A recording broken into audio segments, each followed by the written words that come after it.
Despite concluding in 2015 with Batman Arkham Knight, the legacy of the Batman Arkham franchise has continued with new installments in the franchise, and its influence is palpable in other superhero and action games. Last summer I covered the whole Arkham franchise, so I thought I'd put these videos back out again and include some new segments on news and announcements that have happened since. But before I even think about it, we've got to talk about Raycon, who is the sponsor of today's video. Have you ever had a moment, you know the one, where you're wearing some corded headphones and trying to do the Elaine dance from Seinfeld and the cords just get in the way? Well, no longer! Raycon generously provided me with their everyday earbuds, and they are fantastic. They're available in a wide variety of colors, and mine were black, which is great because that's my favorite color, and they come with cool features like a quick charging function. Just 10 minutes of charging can lead to 90 minutes of listening while trying to dance like an idiot, or do something more mundane like cleaning the house or whatever it is normal people do. They also have active noise cancelling to not distract from your listening experience, also fitting snugly in a wide variety of ears because of the ergonomic design. If you've never tried Raycons before, now is the perfect time because they've just launched the upgraded model of the everyday earbuds. So now, I can do the Emo Peter dance from Spider-Man 3 in style. So if that sells you on it, which I know it does, you'd best click the link in the description or go to buyraycon.com/jaysreviews to get 15% off your Raycon purchase plus free shipping. Thanks to Raycon for sponsoring this video. And with that said, we may now resume the regularly scheduled video game analysis.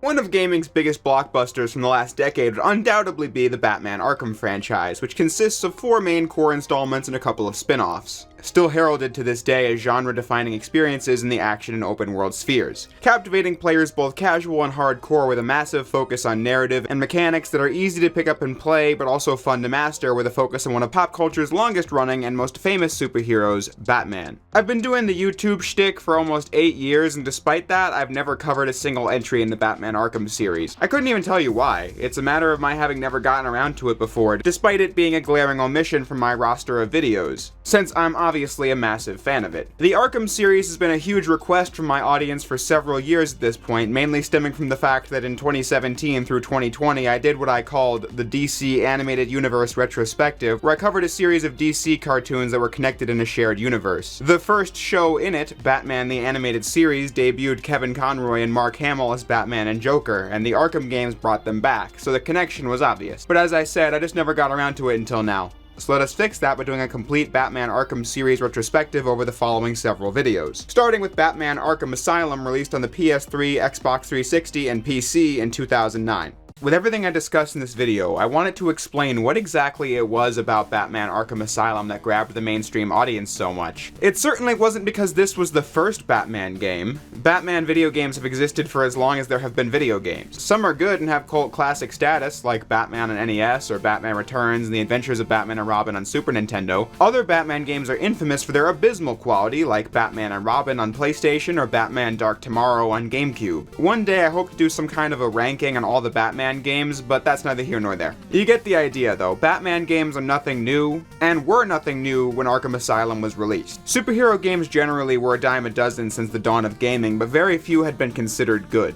And the good ones, usually based on Batman and Spider-Man, often didn't close the gap between being a solid game and being an all-time classic. This was the thing that made Arkham Asylum so different. It was a blockbuster game with top-quality production values and compelling gameplay that stood out from the competition instead of being a clone of some other game. It was a AAA superhero game that promised to make the player feel like Batman, and it succeeded at that.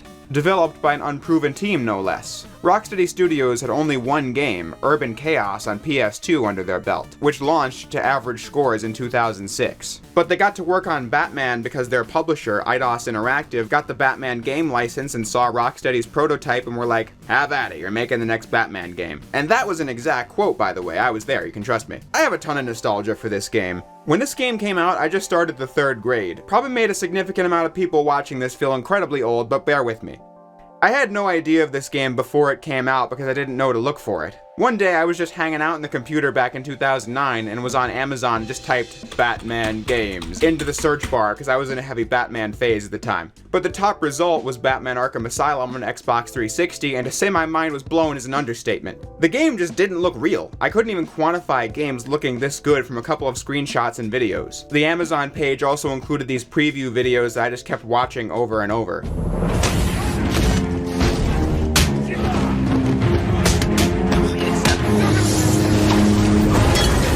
One of them was a commentary on the stealth gameplay from the game director Sefton Hill. He was playing the medical building stealth mission from challenge mode, and it just looked so fucking cool. Today I'll be demoing one of the challenge mode maps to give you just a small taster of the Invisible Predator gameplay in Batman. Let's start with looking at what is Predator gameplay. Deep inside Arkham Asylum, Batman is faced with insurmountable odds. The place is full of Joker's henchmen shipped in from Blackgate, and they're armed and ready for him. And as we all know, Batman is not superhuman. They know you're coming, but they don't know where or how. So Predator gameplay is all about using Batman's advantages, his intelligence, his agility, his gadgets, and his ability to plan and prepare before striking. I don't know if I can capture what it was like seeing this gameplay for the first time as a Batman fan when we all live in a world where this game is almost 15 years old and everyone has seen it copied by so many other games and seen its sequels outdo its mechanics over and over. I guess it's a you had to be there sort of thing. But regardless, I knew from moment one that I had to play this freaking game. But there was one obstacle in my way. The T rating, and I was like 8 years old going on 9. I had played rated T games before like Jak 2 and 3 or Ratchet & Clank, but something about the gritty Batman game just seemed like a harder sell than cartoony games with cartoony weapons that featured some harsh language or suggestive humor or whatever. So my master plan was that I took a piece of paper and wrote down how many years were left between now and my being able to play the game, and taped it on my wall. This lasted a whole day before I decided to just ask for the game anyway, and what do you know, Batman Arkham Asylum on Xbox 360 was then placed in my possession, alongside Jak and Daxter: The Lost Frontier, which I was also quite excited for, but we don't like to talk about that. It took me forever to finish this game because I sucked ass at it, but you better believe I was enjoying every second of it. It was even cooler to play than it was to watch. Today, 14 years later, Arkham Asylum is a game I've played maybe a dozen times, but I actually haven't touched it in over 6 years. Like I said at the beginning, I just got busy doing other stuff with YouTube and all that, and I haven't gone back to these games in a long time. So for that reason, I was pretty excited to get back into Arkham Asylum and show with this video how the game changed the gaming landscape and give my thoughts on how the game holds up when playing it today.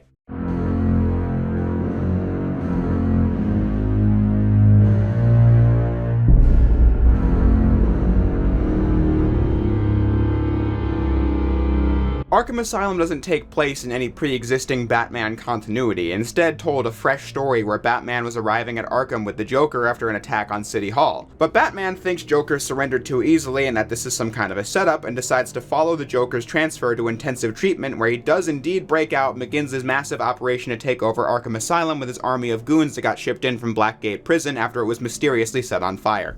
Now it's up to Batman to navigate Arkham Island against a host of goons and supervillains to stop the Joker from taking over the island and then the city at large, which is a pretty simplistic premise at the end of the day. But Arkham Asylum is a story where less is more. The basic plot is pretty easy to get to grips with if you know anything about Batman, and from there you can be pulled into the various mysteries and twists the plot has to offer. But in my retrospectives, I like to just give the basic outline for some context and then dive into the gameplay, saving the more in-depth story discussion for later. With that said, Arkham Asylum has 3 core pillars of gameplay: combat, stealth, and navigation/exploration. Combat is the one players are introduced to immediately upon Joker's escape, so I can start there. By 2009, 3D combat action was a relatively figured out science. Action games either shot for Devil May Cry's more complicated system of different weapons and strats that fuse together for a stylish system of combat where you play both in the air and on the ground. Or they'd shoot for God of War's more visceral approach with a mix of light attack and heavy attack combos. But Arkham Asylum did something new that can be best described as free flow combat. Square is the only attack button in the game, as Batman will punch and kick his foes. You don't control which of these moves he does. There's no specific kick command, but instead Batman's attacks are context sensitive. You'll start by punching nearby enemies, and then the higher your hit combo goes up, it increases the range of Batman's attacks. And by that, I mean you'll think Batman has superpowers as he can fly across the screen tearing goons to pieces. You can jump over enemies with a double tap of the X button, and you can stun enemies with your cape using circle. And then when an enemy's about to attack you, there will be a blue indicator over their head and you press triangle to counterattack. And that's pretty much every major function of Arkham Asylum combat, and it's only on 4 buttons. One function per button: attack, counterattack, stun, and evade. A logical fallacy I see people fall into from time to time is the belief that a combat system's quality is directly linked to how complex the systems are. There's often a correlation, but complexity is not required for a satisfactory combat system whatsoever. Arkham Asylum is very simple to play, especially in combat, but it's a lot of fun because it's visceral. The game designers expertly mixed great animation, stellar sound design, and simple mechanics to deliver a satisfying combat system. Every punch in this game feels like it packs a wallop, and that alone is satisfying in and of itself. You bought a Batman game and you're up against an army of Joker goons. You want to be able to feel like you can engage a room of enemies like it's nothing because Batman can do that. In making the player feel like Batman, you give them a power trip like no other action game has ever done before. Over there!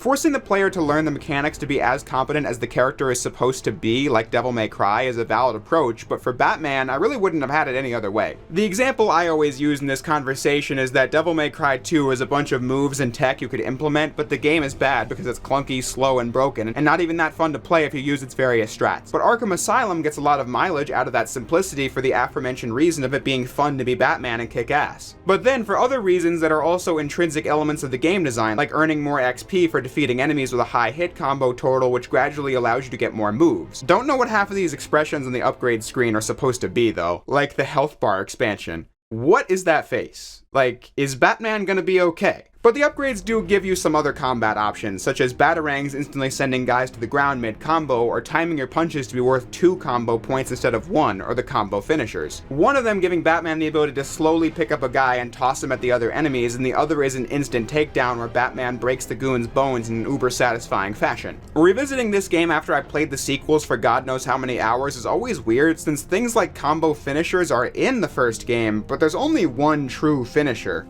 And it plays out in slow motion, and you can't make the slow motion stop. Just weird first game oddities like that are in Asylum. And then there are some issues to how the combat handles. Sometimes Batman can fly towards enemies that are downed and hit them as though they're still standing up, and sometimes he can't. Most of the time he can fly across the room to enemies that are far away, and sometimes he can't. Or maybe you'll get caught on some object in the way of things that kills your combo, and that's annoying because it never feels like it's your fault. Challenge mode maps focused on combat can occasionally be irksome for that reason, but that doesn't detract from the fun spectacle that lasts the whole game. I've already mentioned how satisfying it is to play and to listen to, but just looking at the combat in this game is a sight to behold because there are so many different attack animations and counters especially. Batman has counter animations from guys coming from behind, in front, to the side, and with all kinds of different weapons. I imagine getting these combat animations right was something that took quite a lot of time in development, and it really pays off. All in all, it's a combat system that was great fun for a first attempt that did have some issues, but the kind you could tell a really good sequel could expand on. But that's only the first major pillar of the game. The second is stealth mechanics. Numerous moments will see Batman having to silently pick his foes off one at a time, and that's the part that they really nailed first try. Tackling a bunch of enemies at once is something you can get in other games, but nothing makes you feel more like Batman than hiding in the shadows above your enemies waiting to get the drop on them.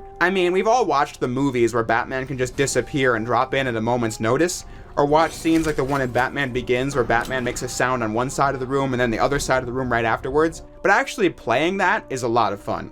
Grappling from gargoyles that hang from the walls, you survey your enemies and can lure them around with sound, grab them from above when they're right underneath you, and then take them out using gadgets like the explosive gel, and then hide away in vents to sneak around the other enemies. There are a lot of different pathways to take and opportunities for different gadgets that give each map replayability and variety. At the start of each stealth encounter, the guards are at their most confident, but with each one you pick off, they gradually get more scared until it's down to the last guy who is absolutely terrified and is set off by the most minor sounds. In stealth games, there have been a bunch of different methods designers have given players to help survey areas, from radars to sound cues and what have you. In Arkham Asylum, Batman has a detective mode where the cowl augments his vision to display enemy locations. This seems to be a popular choice in designing stealth mechanics with a 3D camera these days because it's simple and effective in allowing players to quickly get their bearings. With all these advantages at your disposal, that makes it seem easy, and I guess it is. Stealth and combat are pretty simple game mechanics in Arkham Asylum, but I feel like it's balanced. First, in the interest of making players feel like Batman, like I said, but also I don't think it's brain dead either. Bullets hurt in this game. You won't last long against them, even with a fully maxed out health bar, which means you gotta stick to the shadows as much as humanly possible. The maps do introduce new elements to increase the challenge as the game goes along, like explosive gargoyles, or enemies being equipped with collars that alert other enemies to when somebody's been taken down. But it's still pretty simple at the end of the day. With both stealth and combat, the game gets a lot of replay value from challenge mode, where you play the various combat and stealth maps from the campaign. You can do this to screw around and have fun, but this is also where you can get more variety out of the simple simple mechanics. In combat, you have to reach really high scores by the end, which requires a mastery of the timing and enemy patterns. For the stealth maps, each challenge mode map will have 3 objectives you have to complete using your various gadgets, like knocking 3 guys out with 3 different explosive gels at the same time. You have to get more creative with your process, which solved my issue from the campaign where I felt like it was pretty easy to just spam a lot of the same tactics, like the inverted takedown, over and over again. But I still just wish Batman had more options in stealth when I replay this game. I think this issue stems from how much playtime I've gotten from the sequels rather than inherent issues with Asylum. But for example, I was really surprised there was no grate takedown in this game. There was even a challenge mode objective where you had to pop out from a grate and then take down an enemy, when condensing that into one action would have been smoother.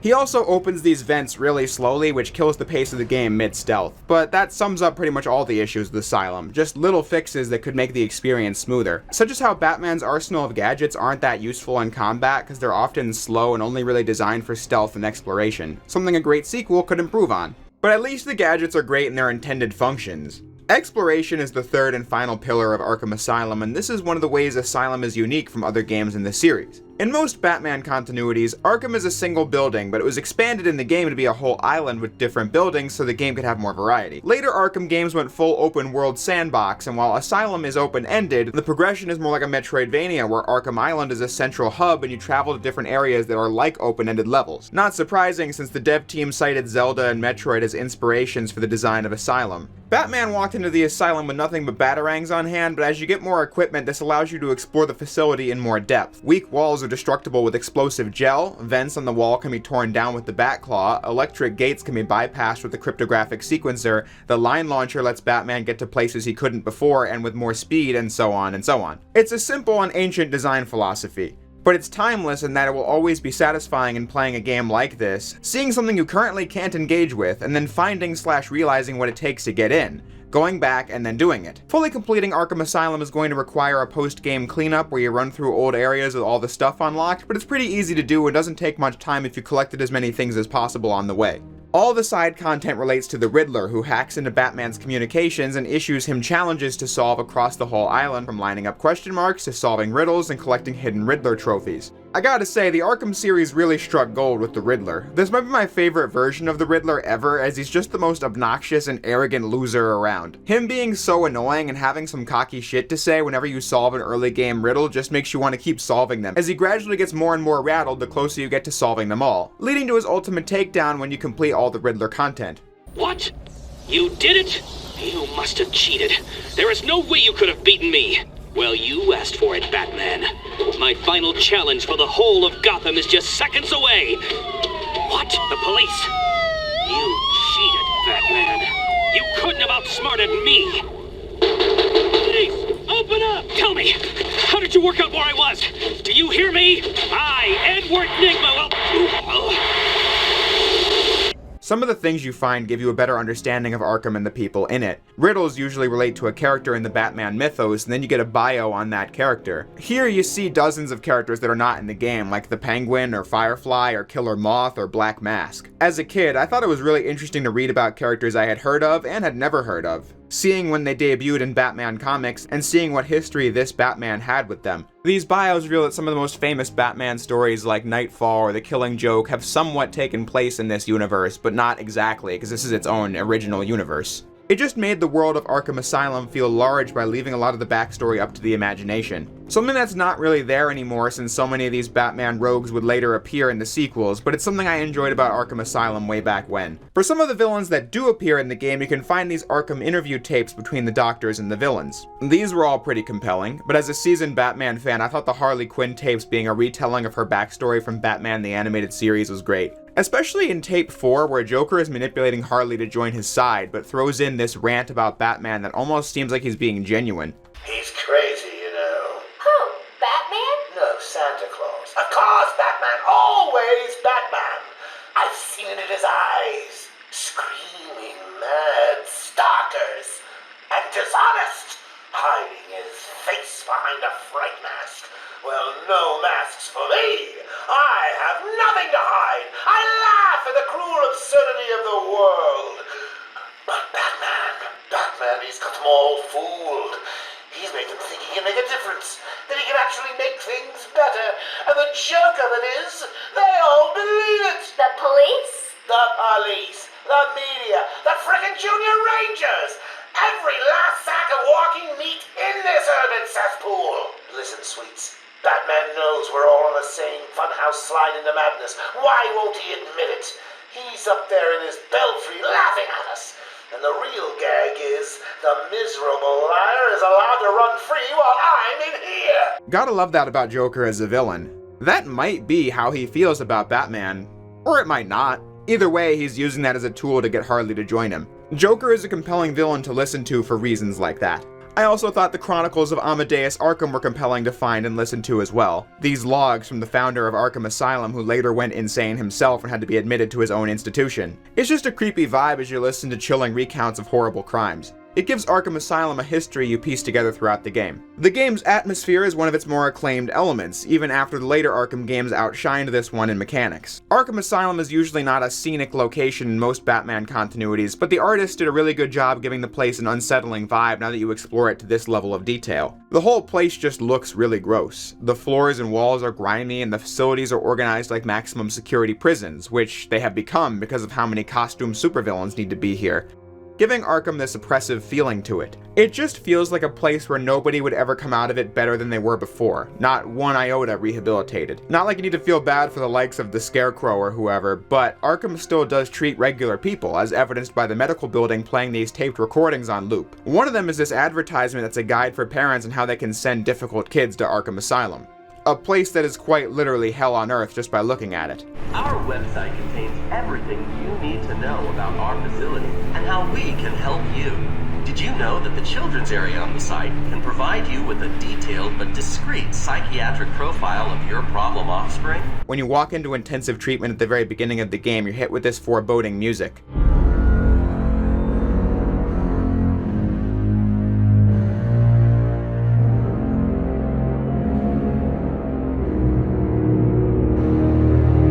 Music is one of the ways they sell the atmosphere throughout the campaign. I already established the dreary feeling to the opening, but then when Joker escapes, the music is chaotic.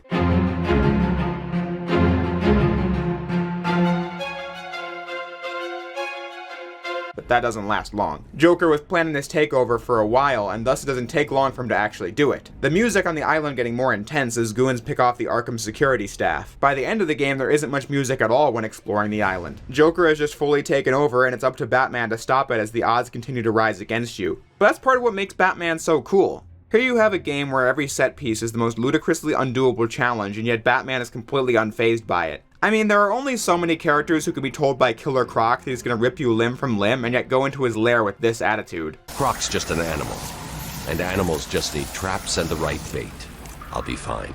The narrative in this game is pretty compelling too. The basic outline of the plot was simplistic at the start of the video, and by the end, I'd still say this is a simple story, but as I said before, less is more. Joker has returned to Arkham intentionally because one of the leading doctors, Penelope Young, was developing a drug called Titan, which is even more powerful than Bane's Venom formula. Joker was secretly funding Dr. Young's research using an alias because he wants to use the Titan formula to create an army of monsters to rule over Gotham City. She tried to give him his money back and end the project, but now he's come back to Arkham to collect on his monsters. I don't feel like Joker creating an army of monsters feels much like his usual MO, at least in the incarnations I've watched, but I think it's compelling in and of itself, as the game reveals more information at a good pace that keeps you invested in what's going on. You get introduced to Dr. Young as another hostage to save, but later learn why she's so important to Joker as Oracle details the email sent between Dr. Young and Joker halfway through the story. And you listen to Joker's interview tapes to find out how they got to this point with the alias and all that. What helps this game feel really authentic as a Batman fan is its voice cast. The game brought Kevin Conroy, Mark Hamill, and Arlene Sorkin back from the DCAU to play Batman, Joker, and Harley Quinn respectively. The rest of the cast are all new actors for those characters, but having those three back was really important. Paul Dini, writer of several iconic BTAS episodes, wrote the story of the game too, which made the whole thing feel like a reunion of the animated series. It's noticeable that 17 years had passed since they all first started playing these characters in 1992, but I actually like how the actors sound in their more seasoned appearances over the early episodes of the show.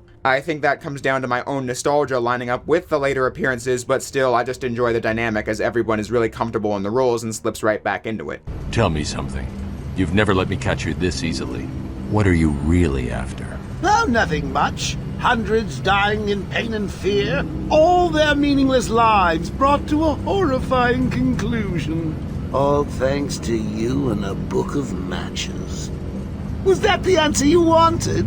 Of course, this discussion would not be complete without a mention of the tragic passing of Kevin Conroy last year. It came as a real shock to me because I don't think I even knew he was diagnosed with cancer at all until the news was dominated by his passing away. Both in the recording studio and in life, he really was the definitive Batman, just a great human being who was a joy to be around for everyone who knew him. I never met him personally, but the impact his portrayal of Batman has had in entertainment is profound, having voiced the character more times than any other actor in history. He really loved it and the fans and respected it, and that was evident throughout his whole career. Mark Hamill deciding to retire from voicing the Joker after Kevin Conroy passed away was an act I really respected too. His impact in this character will also be felt for a long time.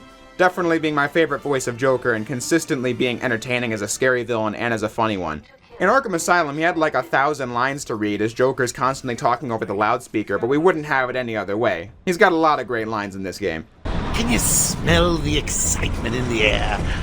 No? Must have been one of the guards then. Having a little trouble up there? Joker. You were expecting maybe Two-Face? That's... Go easy on him. For me. Oh, hell, what do I care? Do your worst! Since this is a re-upload, I figured I could use this time to mention the fact that Arlene Sorkin, the original voice of Harley Quinn from Batman the Animated Series, also passed away. Arkham Asylum and DC Universe Online were her last portrayals of Harley before retiring. She absolutely rocked this role like nobody else has since. Harley is such a DC mainstay, and I think that's partly thanks to Bruce Timm and Paul Dini's work on her character design and backstory, but also thanks to Arlene Sorkin's portrayal, having an emotional depth and reality to her character that most Harley portrayals since just don't have, if you ask me. May she rest in peace.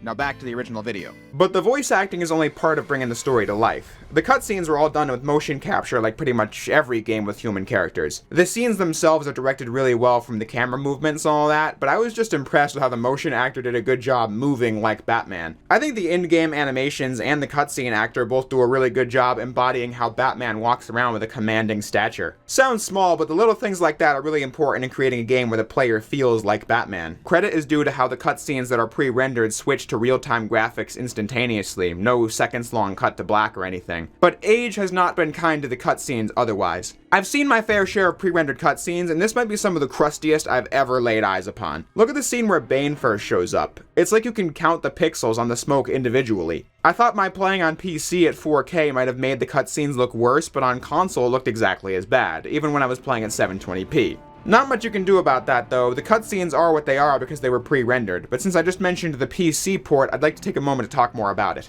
The game first released on PS3, 360, and PC, and I chose to play it on PC for the video because it's clearly the best version of the game. Technically, the most complete edition of Arkham Asylum is the PS3 version because that one came with exclusive challenge maps where you play as the Joker. He's really funny to play as in combat as he's deadly with his strikes, but all those strikes are meant to look silly. But the stealth maps aren't great because Joker doesn't have much in terms of mobility or gadgets, but it is something only PS3 players will get. If you have a PC, there's really no reason to play the game on console ever again because that's how you get 60 FPS, when on console was capped at 30 and didn't even look like it was hitting that most of the time. The PS3 and Xbox 360 have not aged that well if you ask me, because miserable performance was the norm. Though on PC I did have some issues, like how I have two monitors and this is one of those games that just locks your mouse onto the monitor the game is on. It's just an annoyance as you have to Alt-Tab to get out of the game. I also had to play in 4K and not screw up the resolution of my monitor. But with that higher res came the smallest subtitles I have ever seen in my life. Oddly, the rest of the HUD and UI scale to 4K just fine, but the subtitles are borderline subatomic. I kept switching them on and off early in the game because I wasn't sure if I wanted the viewers of this video to have to look at it, but I'm somebody who uses subtitles whenever I can, so I just said screw it and went with it. But to my knowledge, there's no fix for that either.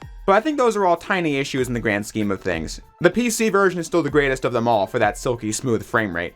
But I guess that sentiment is kind of analogous to the whole game. It's got some issues, but I feel like as many people as possible should play it because it's aged pretty damn well. The game isn't even that long. My playthrough took me about 7 hours, and then also another hour after the credits trying to collect everything I missed during the campaign. It's the right length and it's very replayable, first via the challenge mode maps I talked about earlier, but also thanks to the campaign just being fun to blitz through multiple times. I sucked at this game when I first played it as a kid. I somehow didn't realize there was a counter button until I got destroyed by this enemy encounter at the start of the Arkham Mansion. But as I kept replaying it, I found all those tiny ways to go faster. I'm by no means a speedrunner of any game really, but like I said, Asylum had all these little moments where I felt like a gaming god for skipping content. Like when I realized you didn't have to see this interaction with Harley at the door of the medical building if you just went through the roof instead of the door, or how this stealth encounter in the medical building can be skipped just by walking into the elevator. Big time saves? Probably not, but still I have a lot of memories of this game like that. The game keeps the pace up throughout with interesting new set pieces and enemies popping up relatively frequently despite the shorter runtime. Every player of this game is going to remember Killer Croc's lair, for example.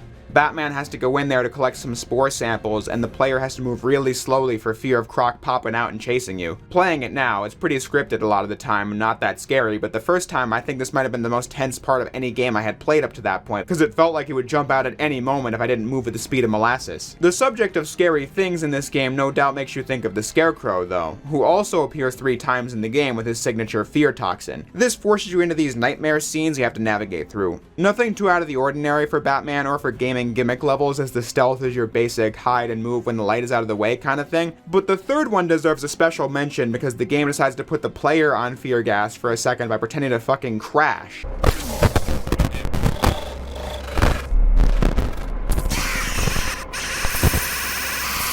And then boot up the opening cutscene. What could possibly be scarier than the threat of losing progress? I've waited a long time for this, Bats. Let's start the party with a bang.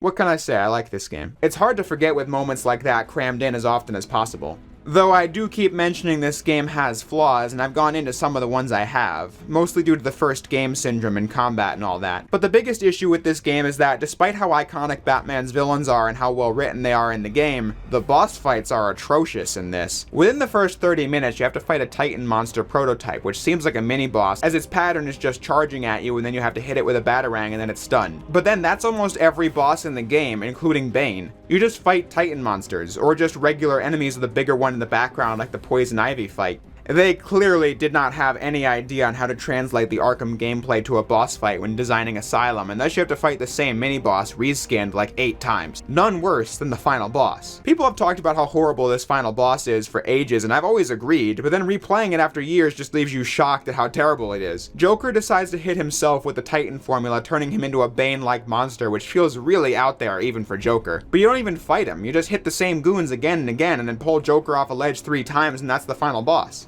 But calling it a boss fight might actually do the name a disservice. But it doesn't really leave a bad taste in your mouth, because the ending is still pretty cool to see. Ready for the next round? Always. What? I'll never let you win. Never.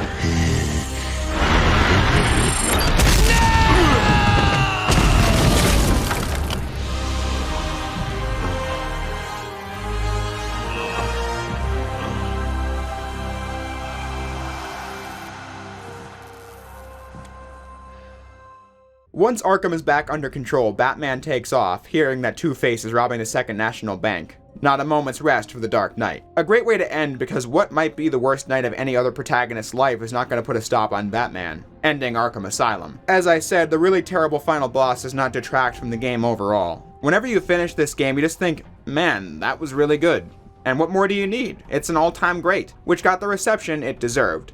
People wanted a great Batman game, and Batman deserved a truly fantastic, top-quality title, and that's what the world was given. There were obvious spots that needed fine-tuning, but Arkham Asylum was clearly the kind of game that stood on its own 2 feet. A game that would have been an influential game had it been a standalone because it was fantastic. And that's the way I think it changed the industry. Good superhero games existed before, but Arkham Asylum was the first game to really have it all, from top-class production values and storytelling to addicting gameplay that carved out its own category of the action genre and is just really damn good. I personally believe this is the first superhero game that transcended just being really good and achieved all-time great status, raising the collective bar in these superhero games in the years to come, which made it a no-brainer for it to get a sequel. In fact, the developers and Rocksteady had ideas in mind for where the story would go. The Warden's office on Arkham Island hid an Easter egg that nobody found until the devs told people where it was. You blew up the wall on the left side of the office, which led to a secret room where the Warden was drawing up plans to turn a portion of Gotham City into some sort of super prison, which is the premise of Batman Arkham City. The hype for this game was massive. It's kind of unreal to look back on this massive game, considering it only released 2 years after the first one. These days, big games will get announced and then not released for years after, but Arkham City was properly announced in 2010 and hit store shelves in 2011.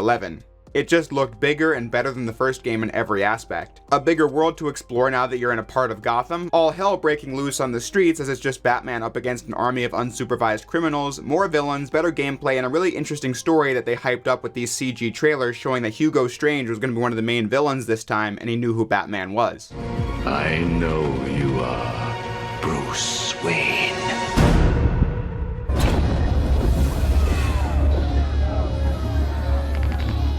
Like I said, it was just setting up to be a blockbuster sequel to an already massive game. Arkham City was a game I got my hands on a few months after launch, early 2012-ish, and I was absolutely obsessed. I would have played it sooner, but for me, late 2011 was spent playing Sonic Generations till the buttons broke off, with some time spent on Jak 2 on the side. Both those are stories I have gone into in the past, though.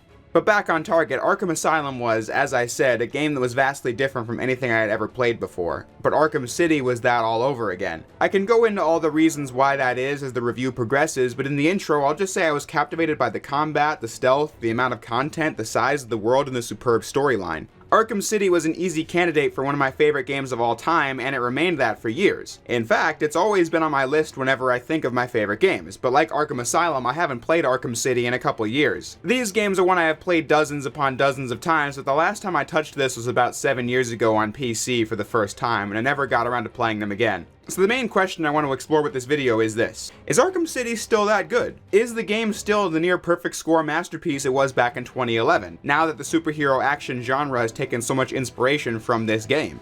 Well, let's find out. Former warden of Arkham Asylum, Quincy Sharp, has now become the mayor of Gotham and has approved the construction of Arkham City, walling off a section of the city meant to remove Gotham's violent criminals from the rest of the population. The city is run by Professor Hugo Strange and is guarded by the Tiger Security Company. Batman and Gordon think something is afoot, so Bruce Wayne starts a public campaign against Arkham City, which gets him captured by Strange and plunged into Arkham City. Strange knowing that Wayne is Batman, as the Dark Knight quickly escapes and begins to explore Arkham City to find out what's going on and try and stop Strange's initiative called Protocol 10. Along the way, dealing with his various supervillains, most notably Joker, who has become terminally ill following his usage of the Titan formula on himself in the previous game. Joker poisons Batman and has sent his bad blood to hospitals all over the city to motivate Batman into helping him find the cure, setting up the journey for Batman Arkham City. I said in the previous video that Arkham Asylum had 3 pillars of gameplay: combat, stealth, and exploration. This remains true in Arkham City. Starting with the combat, it features the same fundamentals as Asylum. It's easy to pick up and play because you attack with one button, counterattack with another, and so on. But City first gains a lot in just how much is improved from the previous game. Combat flows so much better because things you couldn't skip, like slow motion animations, are now much faster in City. Batman just feels much quicker when running around when attacking enemies. Attacks are more responsive, meaning that you won't occasionally have your combo just killed off for little reason in City. If that were all the game did, it would be ahead of the first game, but the designers really went above and beyond to enhance everything. Batman's gadgets are more useful in City's combat because of the quickfire system. The game attaches button combos to quickly use a gadget. The explosive gel, for example, was something you could never use in combat in the first game because Batman would slowly draw a bat with the gel before you could press the trigger. But now L1 plus square means Batman will do a flip and then leave a tiny bit of gel on the ground and you can clear a crowd with it. Or pressing L1 plus triangle to use the bat claw to pull the nearest enemy towards you, making Batman a more versatile fighter without compromising the Arkham combat simplicity. The game has a wide variety of new enemies that have a various amount of strats you can use to take them down. Like these armored guys that you're supposed to use your cape to stun and then punch a dozen times, but they can be sent flying into other enemies and knocked onto the ground with a shot from the electric gun that Batman gets. When I was younger, I discovered that strap by complete accident and felt like a gaming god whenever I did it. Enemies have shields and knives in this game too and throw objects at you, and these all have strats behind them too. Asylum had enemies use different weapons and threw things too, but the difference was that knife guys, for example, only had one way to be attacked, and that was with the cape stun. City just gives you more choices when attacking those foes, and they're more interesting to boot. Like knife enemies requiring you to time your dodges for an instant takedown versus them having an attack you can't counter like the first game. The combo finishing moves have been greatly expanded on as well. Before, Batman could instantly take a guy down if he had enough combo points built up, or you could pick a guy up and toss them at other enemies. Now you have more options. A basic instant takedown like the first game, but cool new ones that add to the complexity of the combat system in small but important ways. You unlock one that allows Batman to swarm the room with bats to stun the nearby enemies, and then another one that lets you destroy whatever weapons the enemies pick up, and then another that sends batarangs to all downed enemies, thus taking them out. These all have different functions that present choices for the player to make in the heat of the moment. You could take the goon down with with the regular finishing move, which takes them off the board completely, but if they had a gun or a shield, another enemy can pick up that weapon and use it against you. So it's also wise to just destroy the weapon and then take the guy down. And if you have like 3 or 4 goons on the ground, it's a good idea to quickly dispose of them with all the batarangs. But building up more combo points just lets you attack way faster and get a higher hit combo, which nets you more XP in the long run. In summary, I'll put it like this. I thought Arkham Asylum was a very fun game in combat. It was super satisfying and was, at the time, the best Batman combat that ever existed. But City's additions and buffs made Arkham combat so much greater than it ever was before, adding the right amount of depth to be endlessly replayable and enormously satisfying to master and go combo mad with. Being so powerful in combat actually makes the challenge mode maps pretty easy to get high scores in. But the game will keep you plenty busy with that since all 4 playable characters have 93 medals to unlock in challenge mode, and that includes combat maps and stealth ones. But I only bothered playing them as Batman since Catwoman, Robin, and Nightwing, your other options, just don't have as many tools and combos as Batman. But speaking of stealth, those sections have also been enhanced. Not as much as combat because Asylum got the stealth mechanics down first try for the most part, but it is better than the original. City just has more gadgets to use, like the smoke bomb, a Batman staple that was oddly not in the first game. You can aim it at the enemies or just drop it when detected and quickly make an escape. You can use all your tools for distraction or for attacks like magnetizing guns to the wall with the electric gun or disabling guns via the disruptor tool. It's always fun to use that one and then drop in front of an enemy who thinks they're about to shoot you, but then the gun is jammed. The enemies are tougher to deal with in City than Asylum because they have new tactics like mines they deploy or jammers that mess with your detective vision and grenades they'll toss if you camp out in a hiding spot for too long. Even though I don't think I've ever been hit by that because they announce it from a mile away. But with all that said, the enemies still aren't a match for the Dark Knight. Batman gets around much easier in Arkham City, including this new slide move that you can use to plow through grates that had to be slowly pulled out of the wall in the previous game, just making the stealth snappier to play.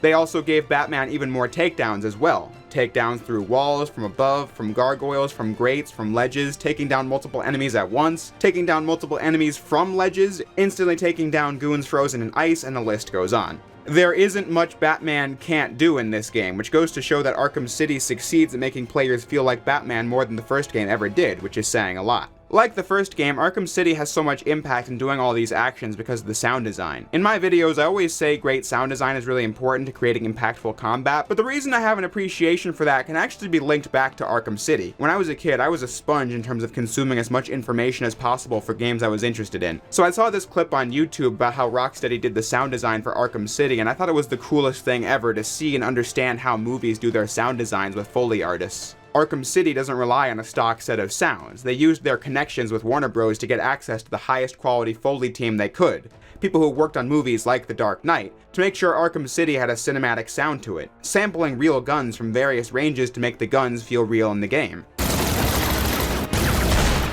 We really want everything in the game to have that same punch as a great blockbuster movie, to bring Batman's universe to life and really make you feel like you are the Batman.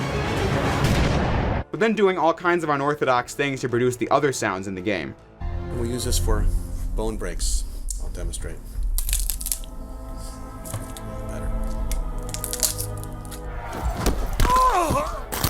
The music also contributes to that cinematic feeling. I like the atmospheric music the first game had, but then Arkham City's soundtrack blows it out of the water. It's epic, it's operatic, and it makes all the action feel really intense and dire. The music makes you feel that way, but then that makes it all the cooler that Batman is a hero capable of taking on the odds thrown his way during the story. It's fantastic stuff from start to finish.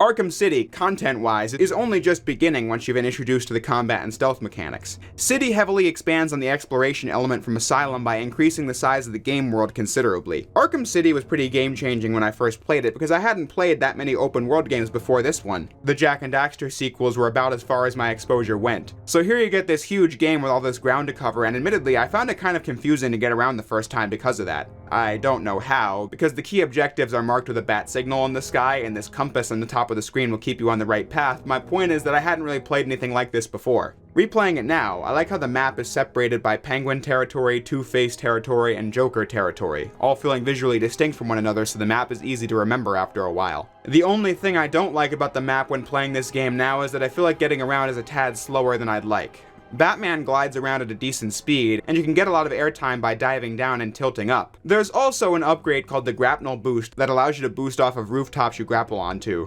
There's also a really satisfying takedown for it.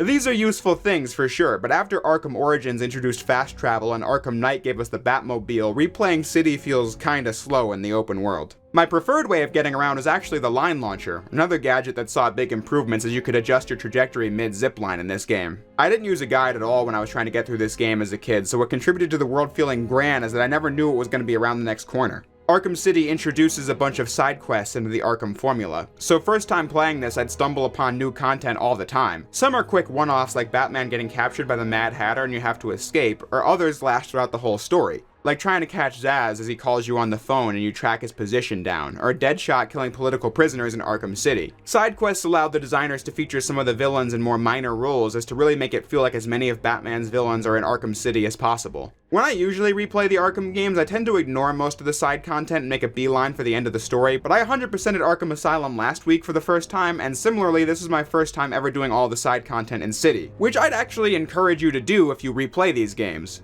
What I was struck by in replays of Asylum and City was that doing side quests gives a truckload of XP, so it's pretty easy to fully max out Batman's abilities and health and all that in a normal playthrough if you just go after as many side quests as possible. The reason I could never say I fully completed this game before was just because of the Riddler's Revenge mission. The rules are pretty similar to Arkham Asylum. You find hidden Riddler trophies, you scan for hidden riddle solutions, and solve puzzles. But Riddler went crazy this time and is given 440 problems to solve. The only restraint the game shows is that you have to do 400 of them to complete the side quest. So if you find any one of them to be super puzzling, you don't have to do them all. But then, 400 is still a massive amount of content. Now that I've actually done it, it was less tedious than I was expecting, to be fair. I thought the puzzles were actually pretty clever more often than not. Aligning the question marks usually took some thinking.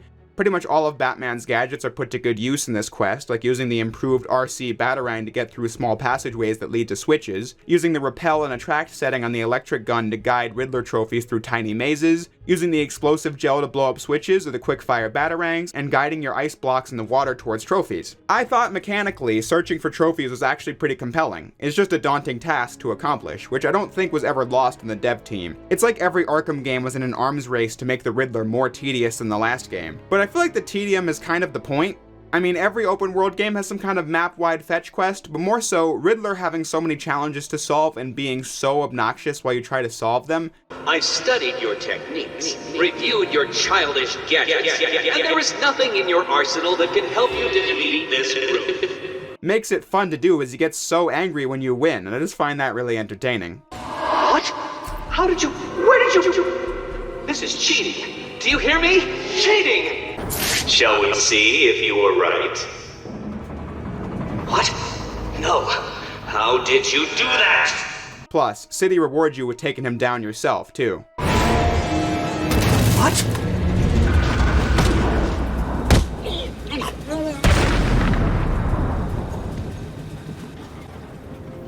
This cannot be happening. Do you really expect me to fall for this dark night? I know you won't kill me. True, but you can't say the same about the others, can you? Get your ass moving, Riddler. You can't tell me what to do. Do I need to press the button? What? No. You'll pay for this, Batman. You sure this thing won't work? No. But there's no point in letting him know that, is there?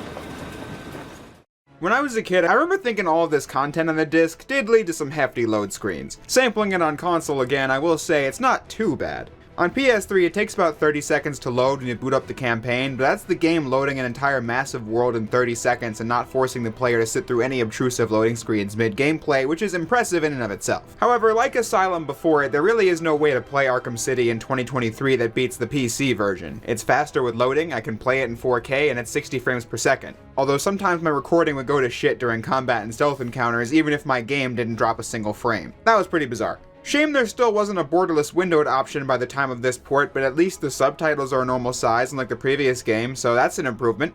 Trying to look at the bright side. However, Arkham City does have a lot of different ports and re-releases. For example, Batman Arkham City Armored Edition from 2012 on the Wii U. I picked this up on a whim at GameStop a couple years ago thinking, one day when I cover Arkham City, it might be cool to own this and discuss it a little. And here we are.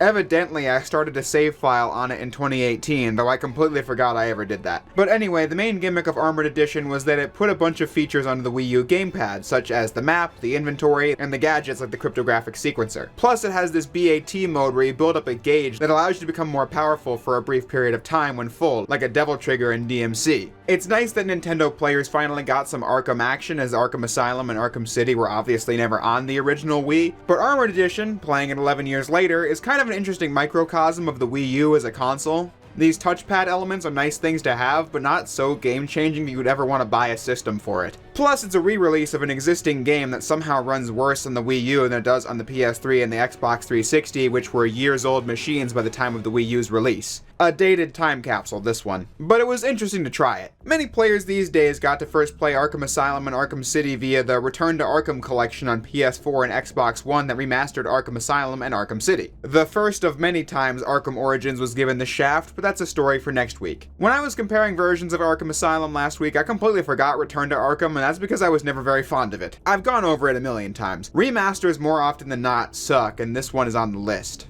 It's a shame because the textures look better on PS4 than they did originally, but it's just one of those remasters that obliterates the art direction, completely overdoing effects like neon lights and bloom to where areas have their mood completely changed. I just think it looks gross, and it doesn't even boost the frame rate to 60 FPS. It's not the worst remaster out there. It does do some good things like adjusting the pre-rendered cutscenes to match the updated look of the game itself. A lazier remaster wouldn't have bothered, and it includes all the DLC from the games in one package. Xbox players getting to experience the Joker DLC from Asylum that was PlayStation exclusive for a long time. But the collection's just not for me because I'd rather see the game as it was meant to be seen, which means playing on PC. Luckily, this isn't the only version that includes all the DLC anyway, though. Back in 2011, I had no experience with DLC of any kind. I had no accounts in any of my consoles, so all those cool extras were inaccessible to me. That was until the Game of the Year edition came out in 2012, which I traded my launch copy for. Arkham City's Game of the Year edition box art is an infamous meme online because it's like, geez, could you squeeze any more quotes on this?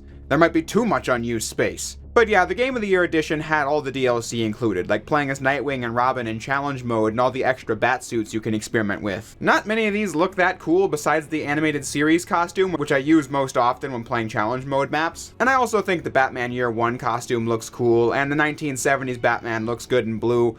But those are the only ones I tend to use, the Batman Beyond suit especially looking cursed in 3D. The largest bit of DLC for this game was Harley Quinn's Revenge, which was a new campaign that took place after the main story starring Batman and Robin. And while it was nice to get Robin fully playable in a campaign, it's a pretty bland set of rooms and tasks that only last like 40 minutes. Story-wise, it also doesn't add much to the series, just showing that Batman had become even colder post-main campaign, which just got us hyped up for the third game. But they don't really do anything with that in the DLC, though. I could probably count the number of times I've played this on one hand, and I probably won't do it again. It's just kind of bland and boring. But luckily, you don't have to play it, as it's a separate option on the menu. Unfortunately, I can't say the same for the Catwoman DLC. This was available at launch, but like I said, I didn't play any of the DLC before the Game of the Year edition came out. So I was excited to try it for the first time when it did, but I actually don't like it very much. You just get to play as Catwoman during moments of the campaign, and in the early game, I feel like it breaks the pace to go from Batman to seeing what Catwoman is doing. Especially weird because the second Catwoman segment is early in the game, but she gets strung upside down by Poison Ivy at the end, and you don't play as Catwoman again for hours. I mean, you don't see her again until very late in the game. Even in the story, like 6 hours have passed, and somehow the blood hasn't rushed all the way to her brain. The fact that her segments don't add much to the game, and the early ones just take away from Batman time, just makes me wish you didn't have to replay it when doing the campaign. But I will say this. The third Catwoman segment is pretty cool as it occurs right as Protocol 10 begins and Catwoman has to make the choice between saving Batman or just walking out of Arkham City. If you choose to walk out, you get this bad ending in the credits that brings you back to the moment of the choice as you have to save Batman to continue the story, and I thought that was a really memorable moment. But to take a step back, the plot in Arkham City is great all around. One of my favorite things about it is how Batman is in the midst of absolute chaos. Here's what I mean. In stories with lots of villains, it's common for them all to team up against the superhero. But in Arkham City, the villains all have these competing interests. I already mentioned that Joker, Penguin, and Two-Face are all competing for territory in Arkham City. They all fight each other while they're trying to fight Batman. Batman has to rescue Catwoman from Two-Face as they're feuding over her stolen belongings. Batman is forced to help Joker find the cure for the Titan blood, and only Mr. Freeze can help develop it. But Penguin captured Freeze to make sure Joker dies. Batman needs a sample of Ra's al Ghul's blood in order to finish the cure, but Freeze won't work on it because he wants Batman to save his wife from Joker. Joker starts winning the turf war in Arkham City because Strange supplies Joker's crew with military hardware, but Strange uses the turf war escalating as proof that the city needs to activate Protocol 10. It's a complicated story, but not to where it's a convoluted story. Batman just has to deal with one villain after another and gets involved with whatever their particular scheme is. All these various plots are threads in a larger web that unfold as the story goes on. It's got the scale of an epic Batman graphic novel like The Long Halloween or Nightfall or what have you. The story here is really compelling as Batman is pushed to his absolute limit here, gradually becoming more infected with the Titan virus, but still keeps going because that's what Batman does. That's why he's one of my favorite superheroes. The third act of the story involves this cat and mouse game over the cure as Harley steals the last sample from Freeze but can't give it to Joker because Talia al Ghul steals it, but then Joker's seemingly cured anyway as she promises to give Joker the immortality of the Lazarus Pit, and while this is going on, Protocol 10 is finally activated. Tiger forces bomb all of Arkham City in the hopes of ridding Gotham of the criminal element forever. The climax in this game is incredible.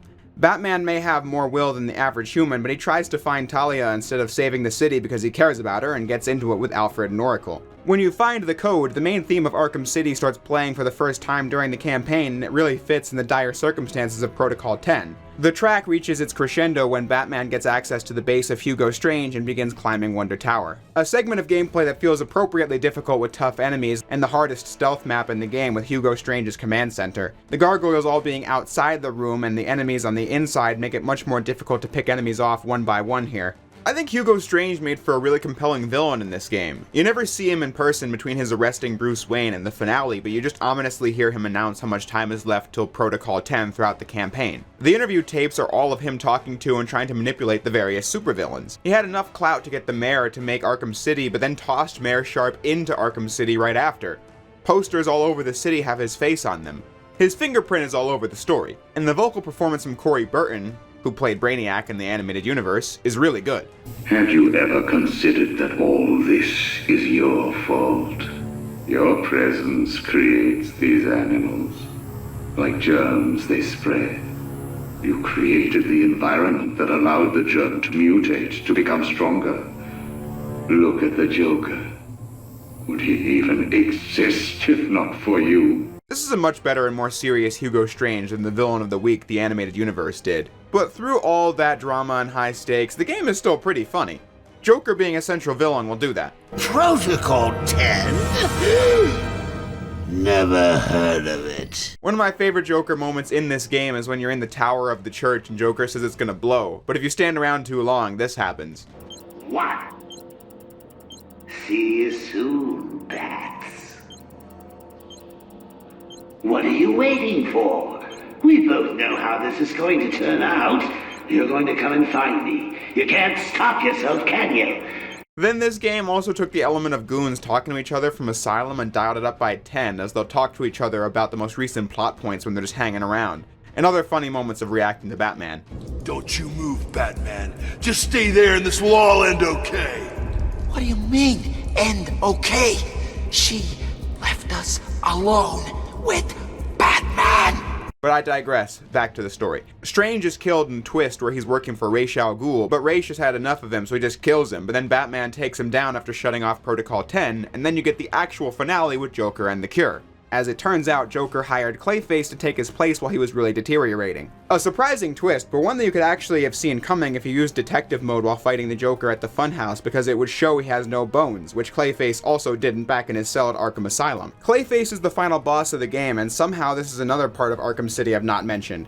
The bosses are stellar in this game. If I had to name the worst part of Asylum, it would be the bosses, easily. Here, they had a much better grasp on it. The encounters in Arkham City have a good mix of spectacle, usage of the game mechanics, and implementation of Batman's gadgets. Not the greatest battles in action game history or anything, but definitely a great effort. A tremendous improvement over the first game in both variety and mechanics. Special mention to the Freeze boss fight, where you have to play in pure stealth mode to attack him, but the trick is that you can't use the same attack more than once because he'll adapt to whatever technique you're using on him. Definitely a standout moment in the game and in the series. Though I have to mention that while I felt it was the best boss, it was also the one with the least amount of justification for it happening in the story. Freeze demands Batman rescues his wife, and Batman just doesn't want to, and Freeze destroys half the cure, and then they fight. It's a really contrived way to get this boss fight to happen, and to destroy half the cure to make sure only one vial of it exists in the finale. Feels especially contrived since after the fight they're both like, well, that was dumb, guess I'll rescue your wife now. Yeah, thanks, Batman. Sorry for destroying half the cure, LMAO. But still one of the best parts of the game, gameplay-wise. The final boss ends with Batman grabbing a sword and just ripping Clayface apart like it's DMC, leading to the ending where Batman gets the cure and is saved, and contemplates his never-ending battle with Joker until Joker stabs Batman and causes him to drop the cure. The ending of Arkham City has always stood out because it's just a really eerie scene as you watch the Joker die, but also because Joker dies. Are you happy now? Do you want to know something funny? Even after everything you've done, I would have saved you.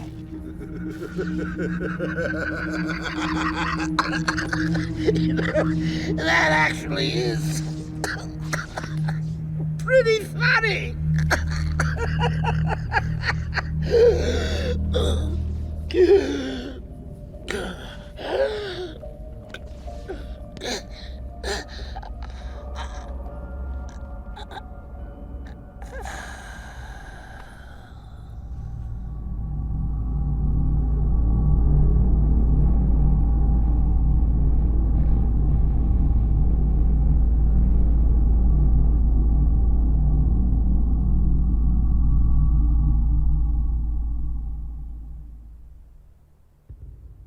Part of what made Asylum cool at the time was how it existed in a vacuum free from any previous Batman continuity. But the game didn't really do anything to set itself apart from any prior continuity either, it was just a really good self-contained story.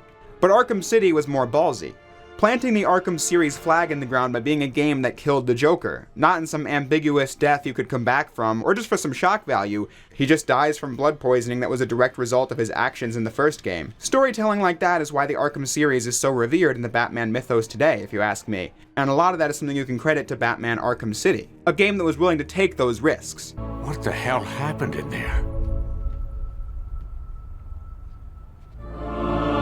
Batman! What happened?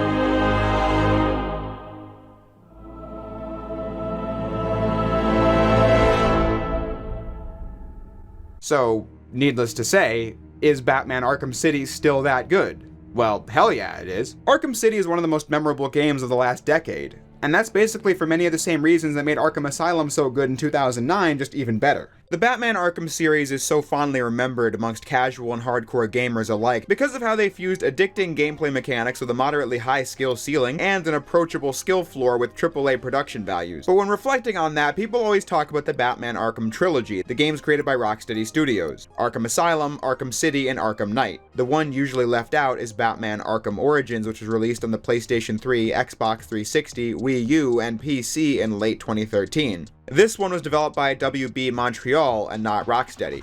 Arkham City clearly hinted at a massive sequel in several moments, but Rocksteady wanted to go big with the next generation of consoles for the third game. So in 2011, Warner Bros. Interactive had WB Montreal begin development on a side game that would fill the content gap between Arkham City and what would eventually become Arkham Knight. Thus, we get Batman Arkham Origins, a prequel set before the events of Arkham Asylum, as Batman is only in his second year of superheroics and is thus more inexperienced. This game is still easily played on PC, but other than that, the game has been more or less forgotten about. Most of the discourse surrounding it is people saying they'd love to see it remastered and re-released alongside the other games since they remember it being pretty good, but WB doesn't seem that interested in the title, as the Return to Arkham collection on PS4 and Xbox One only remastered Arkham Asylum and Arkham City, and now the Arkham Trilogy release on the Nintendo Switch is going to feature the Rocksteady trilogy only. But what happened with Arkham Origins? Was it actually bad all along?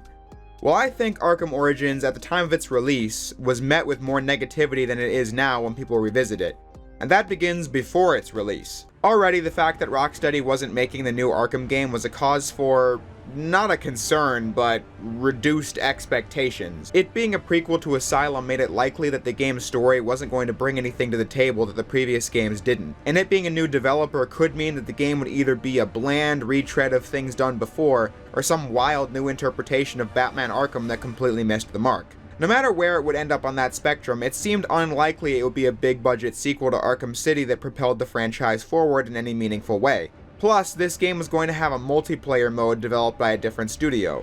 This was just the era where AAA single-player games all had to have multiplayer modes to increase the longevity of the game. Personally, I like how it is now, where single-player and multiplayer games are largely separate and have their unique audiences instead of using resources trying to do both in one game. I've never played the multiplayer in Arkham Origins because I was never crazy about multiplayer in general, so I couldn't tell you how good it was, but still, an Arkham game getting a multiplayer mode felt off at the time. But most importantly, it was announced early on in the promotion of this game that Kevin Conroy was not voicing Batman in this game. A funny story about this is that when the news first broke out, people went to Mr. Conroy's social media en masse to get an answer about whether or not he was in the new Batman Arkham game or not. At a panel, he confirmed that he was indeed in the new Arkham game and has been working on it for months. You just can't talk about these things with NDAs and all. But don't worry, the game is incredible. Not knowing that Arkham Origins was not Arkham Knight, unknowingly confirming Arkham Knight's existence before the NDA allowed it. He even cleared it up on a deleted tweet when he said he was in the next Arkham game, not the Origins one coming out this fall. The lesson here should be maybe you should tell your actors what's going on to avoid situations like this. But yeah, Kevin Conroy and Mark Hamill were not going to be Batman and Joker in it, which really dampened the hype for this game for me. You might say a voice is a voice, but for many people, myself included, Kevin Conroy is irreplaceable as Batman. To do so felt almost sacrilegious, especially with the justification that a younger voice was needed for Batman, when he had done younger sounding voices in episodes of the animated series and during the Phantasm movie. I get that it was 20 years ago in 2013, but still, you get the idea. A lot was working against the hype for Arkham Origins, and so, as a 12-year-old going on 13, my friend and I just got so much joy out of bashing it relentlessly in the pre-release. Leading up to the game's actual release, where I got to try it and I concluded, yeah, I didn't like this game. Worst Arkham game by far. Totally boring game, no Kevin Conroy, a lame retread of what's been done before, frustrating moments, etc, etc, etc. But I will say, every time I played Arkham Origins again past its initial release, I found myself enjoying it more and more each time. Especially once the real sequel, Arkham Knight, came out and I had some issues with that game. I found myself looking back at Arkham Origins and thinking, you know, that game wasn't so bad. Pretty good even. But like the other games, it's been a few years since I last replayed it. With my thoughts on Asylum and City holding up exactly as I expected, I'm now excited to dive into Arkham Origins and try to look at the bright side of this game. But to do so, we need to talk about what didn't land as well to put things in perspective. So let's dive in. It's Christmas Eve, 2 years into Bruce's career as Batman. He's still largely a myth to the people of Gotham as he fights against mob bosses like Black Mask, a criminal who put out a hit on Batman. $50 million for anyone who can bring down the Batman. So 8 assassins step up. Killer Croc, the Electrocutioner, Deathstroke, Lady Shiva, Deadshot, Bane, Firefly, and Copperhead all seek to collect that cash prize. Batman has to deal with this all as a vigilante who has no relationship with the GCPD. In fact, he fights with them on the regular. At this point, his only ally is Alfred, who is still unsure of this whole Batman thing, setting up the journey of Arkham Origins. The thing about this game is that if you've played Arkham City, very little has changed in terms of what it's like playing the game. Origins has new things, but the first scenario I envisioned with Origins when it was announced absolutely came true. City was a big leap from Asylum, and Knight was from City, and Origins just was not intended to be that kind of sequel. If you've played Arkham City, Origins features all the stuff from that game. All the takedowns, combat maneuvers, and stealth mechanics I discussed last week are here and accounted for. Though while on that note, I have to say that I do think the combat is slightly less satisfying in Origins compared to City, if only because of the sound design. That stuff goes a long way. Just listen to taking down goons in City compared to Origins.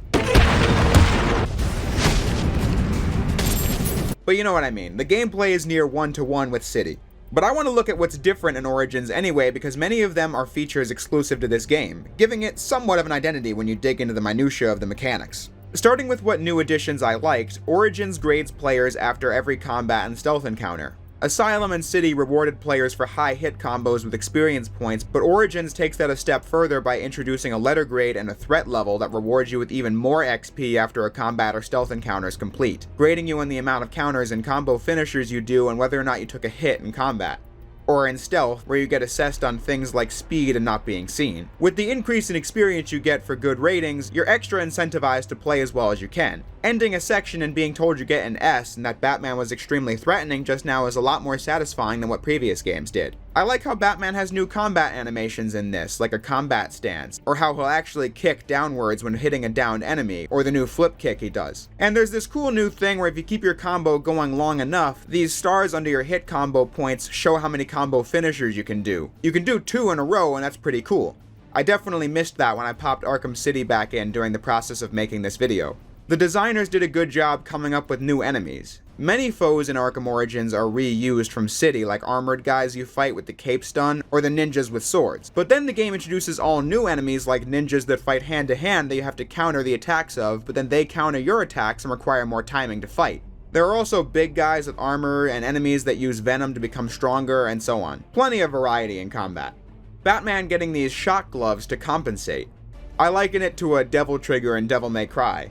Batman has to beat up enemies to build up the charge, and when it's full, you can use it to become more powerful and break through enemy defenses with ease. It just adds an extra choice to the gameplay because using it is satisfying, but you don't want to waste it when you don't think you need it. So the shock gloves are pretty cool, but on the whole, the gadgets are hit or miss in this game. Mechanically, everything from Arkham City is in this game, but the gadgets are where it deviates. Slightly. In many cases, Origins has weaker versions of what came before, like the concussion detonator not holding a candle to the electric gun from City because it takes so long to activate on an enemy. I genuinely never used this throughout the whole game past unlocking it. The remote claw has some use in that it's really fun to attach crooks to gargoyles, but it's a much slower line launcher and traversal, which felt very missed in this game. But then in other cases, Origins shamelessly skin swaps things from City, like the ice grenade being replaced by the glue grenade that does all the exact same things. Or how Batman uses a thing called the grapnel accelerator to do the same thing as the grapnel boost that was in Arkham City, only it was called a prototype in that game. That's just a case of the game being held back by it being both a prequel and a mechanical sequel at the same time.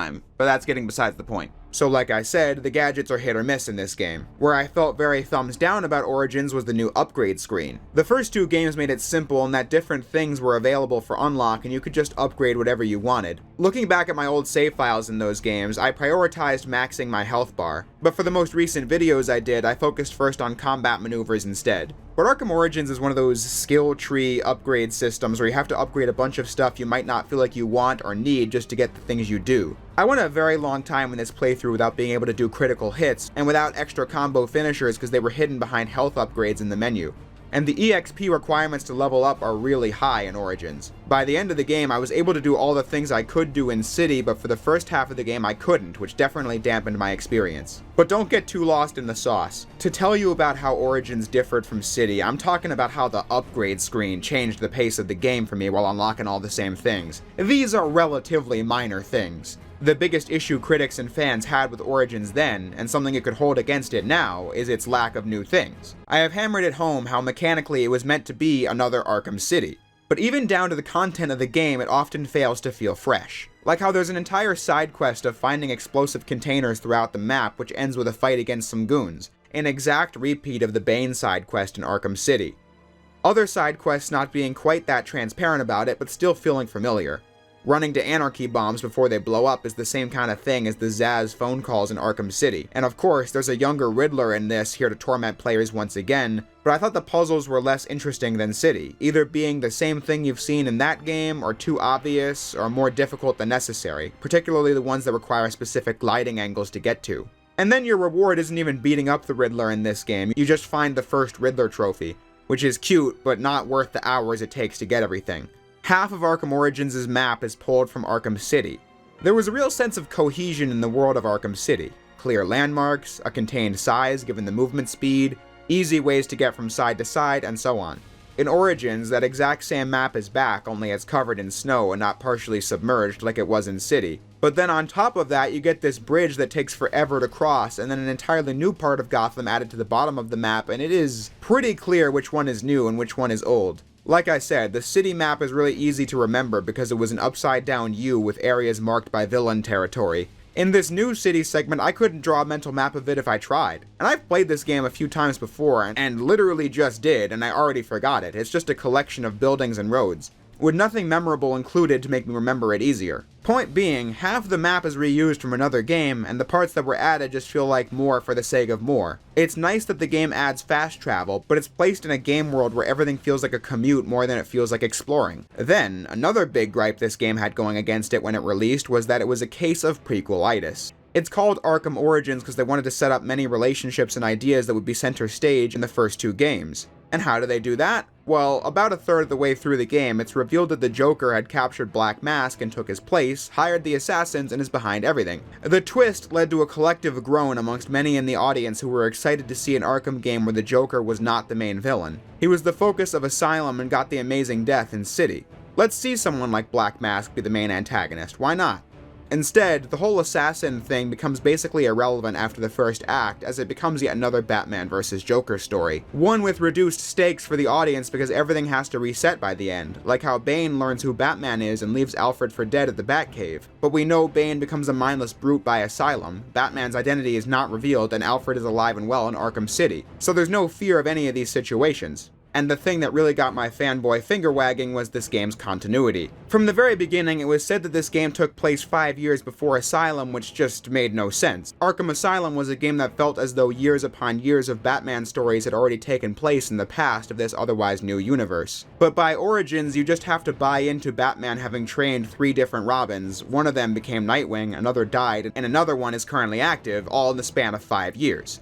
Barbara went from being a teen to Batgirl to paralyzed by Joker and helping Batman as Oracle, and Gordon aged like 25 years, and Batman met all these crazy villains in the span of 5 years. One of which was reported to have broken Batman's back before. I guess it's not impossible, but it seems unlikely.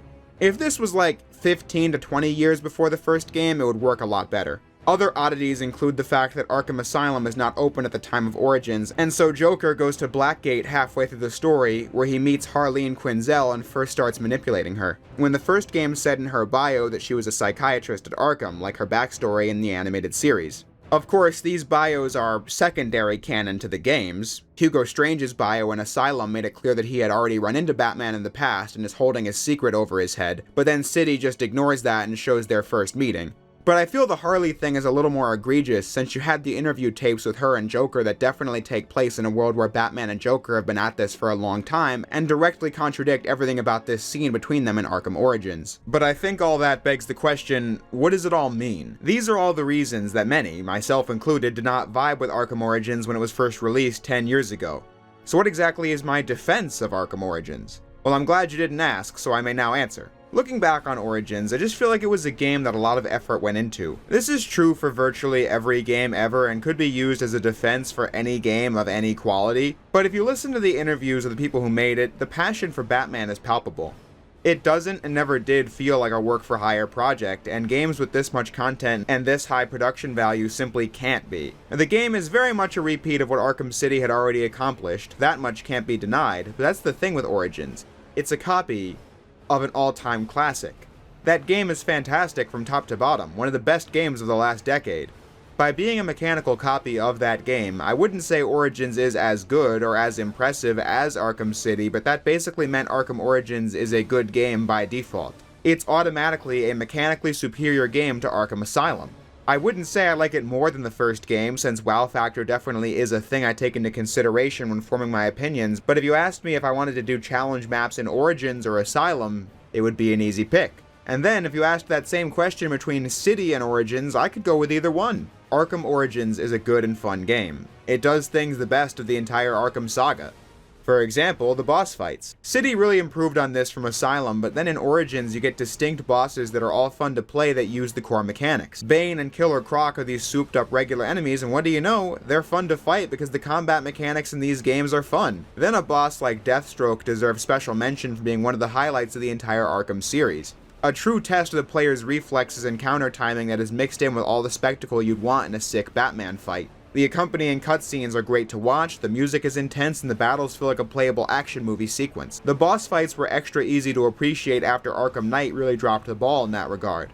I may have issues with the side content and map design, but once Arkham Origins really gets going, I can play it for hours at a time, just like Asylum and City. One of my favorite parts in the Arkham series is a part that's about 2/3 of the way through Arkham Origins where Batman has to find Joker at a hotel. You have to run through this hotel from the parking garage all the way to the top, and this level has everything from platforming to puzzles in a funhouse, multiple combat scenarios, and also several predator maps just one after another. It's a really compelling part of the game mechanically that ends with the spectacular Bane fight. There are so many great levels and bosses in Origins that one of the bigger gripes I have with it is that we can't replay boss fights in challenge mode, which is a shame because basically all of them are fun. I think Origins is a great game at the end of the day.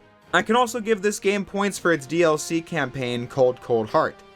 I actually feel like this is an enjoyable DLC episode that adds a good hour or so to the runtime with unique mechanics and gadgets, when the Catwoman DLC and Harley Quinn's Revenge both felt pretty empty and boring in Arkham City. Showing this Batman's first meeting with Mr. Freeze in a quality adaptation of that iconic animated series episode. I even think the story is fantastic in this game, despite the issues you could point to with it being a prequel. Sure, Arkham Origins does not say anything about the characters in the previous games you didn't already know or could infer or whatever, but I think the story is really well written. I like stories where Batman is an established figure and works with Gordon and all that, but I also enjoy these plots where it's early in his career so he has to build that up. Gordon is surrounded by bad cops who work with criminals on the regular, but he still doesn't like Batman because Batman is a criminal by definition. Plus, Gordon has every right to have reservations about Batman's methods in this because part of Batman's character in this game is that he sometimes goes too far. Like when he's interrogating a goon and chokes him to the point of being unconscious before he even gets information. So Batman is less experienced and less refined in this game than in previous ones, and they did a good job demonstrating that. As the story progresses, Gordon learning to trust Batman feels like a natural arc. Gordon feels way more fleshed out than he ever did as a side character in the other games. His character being central to the plot of Arkham Knight feels more natural because of this game. This game does great work with its villains too. Sure, we know Bane is going to get reset by the end, but he's great on the journey there because he's cunning and super strong, exactly what you want to see from Bane. The game gives the Riddler the motivation of trying to expose Gotham's corruption through blackmail, which is the wrong approach, so Batman tries to stop him, which begins the egotistical, childlike obsession with beating Batman that you saw in the previous games. Alfred feeling like Bruce is wasting his life away as Batman makes a lot of sense. Why wouldn't Bruce's father figure feel that way watching Bruce put himself in dangerous situations every night? Coming to a boiling point near the end of the story. You're outmatched by these assassins. What? You're not some hardened vigilante. You're a young man with a trust fund and too much anger. You're in over your head, and I don't want this to be your end. Alfred, who do you see when you look at me? The boy whose shoes you used to tie every morning? The teenager you drove to his first date? While you are here every night, I am out there. The only thing between the innocent and the predator. No, not maybe. I am. When the mugger or the thief stops to think twice, that is fear. That is what I am. That is why they hired assassins, because I am the reason the criminals breathe easier when the sun rises. So no, Alfred, I am not in over my head. Tonight will not be my end, but it will be theirs. The relationship between Batman and Alfred in this is so much more tense than we're used to, and that makes the would-be death scene hit hard for me. All the emotions the story's trying to convey are there. Don't add me to the weight you carry.